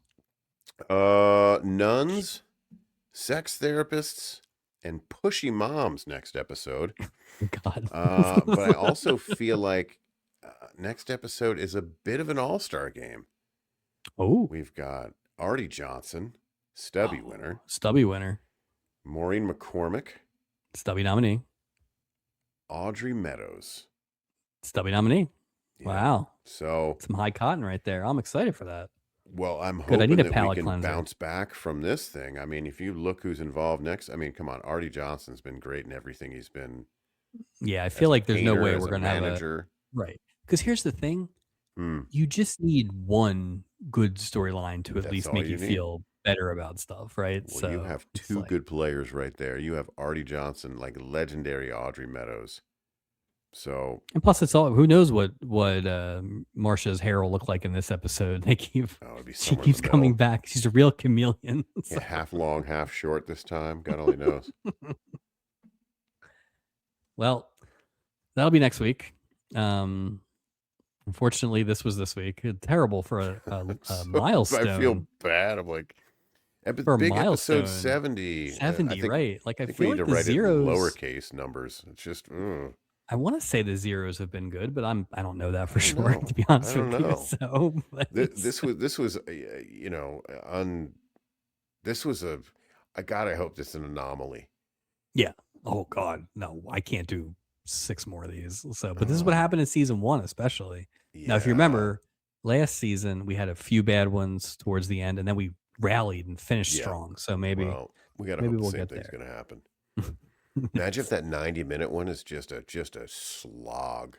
You're just in quicksand for 90 minutes of just. Well, it's like then we have that one, and then we start the season with a 2-parter in season 4. So it's just like there's an opportunity to just sort of like hire a third host, let them do these. Well, yeah, hire a research team, perhaps that would be nice. Then we could just come on and talk instead. Yeah, we just talk, and then just yell like, "Where's my notes?" You know, we could be like that. That'd be awesome.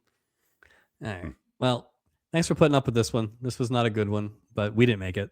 So yeah, sorry, but not sorry. So enjoy your Ramos fizz and your tail fans and whatever. But we'll talk to you guys in February. But until then, thanks, Mike, and we will see you next time.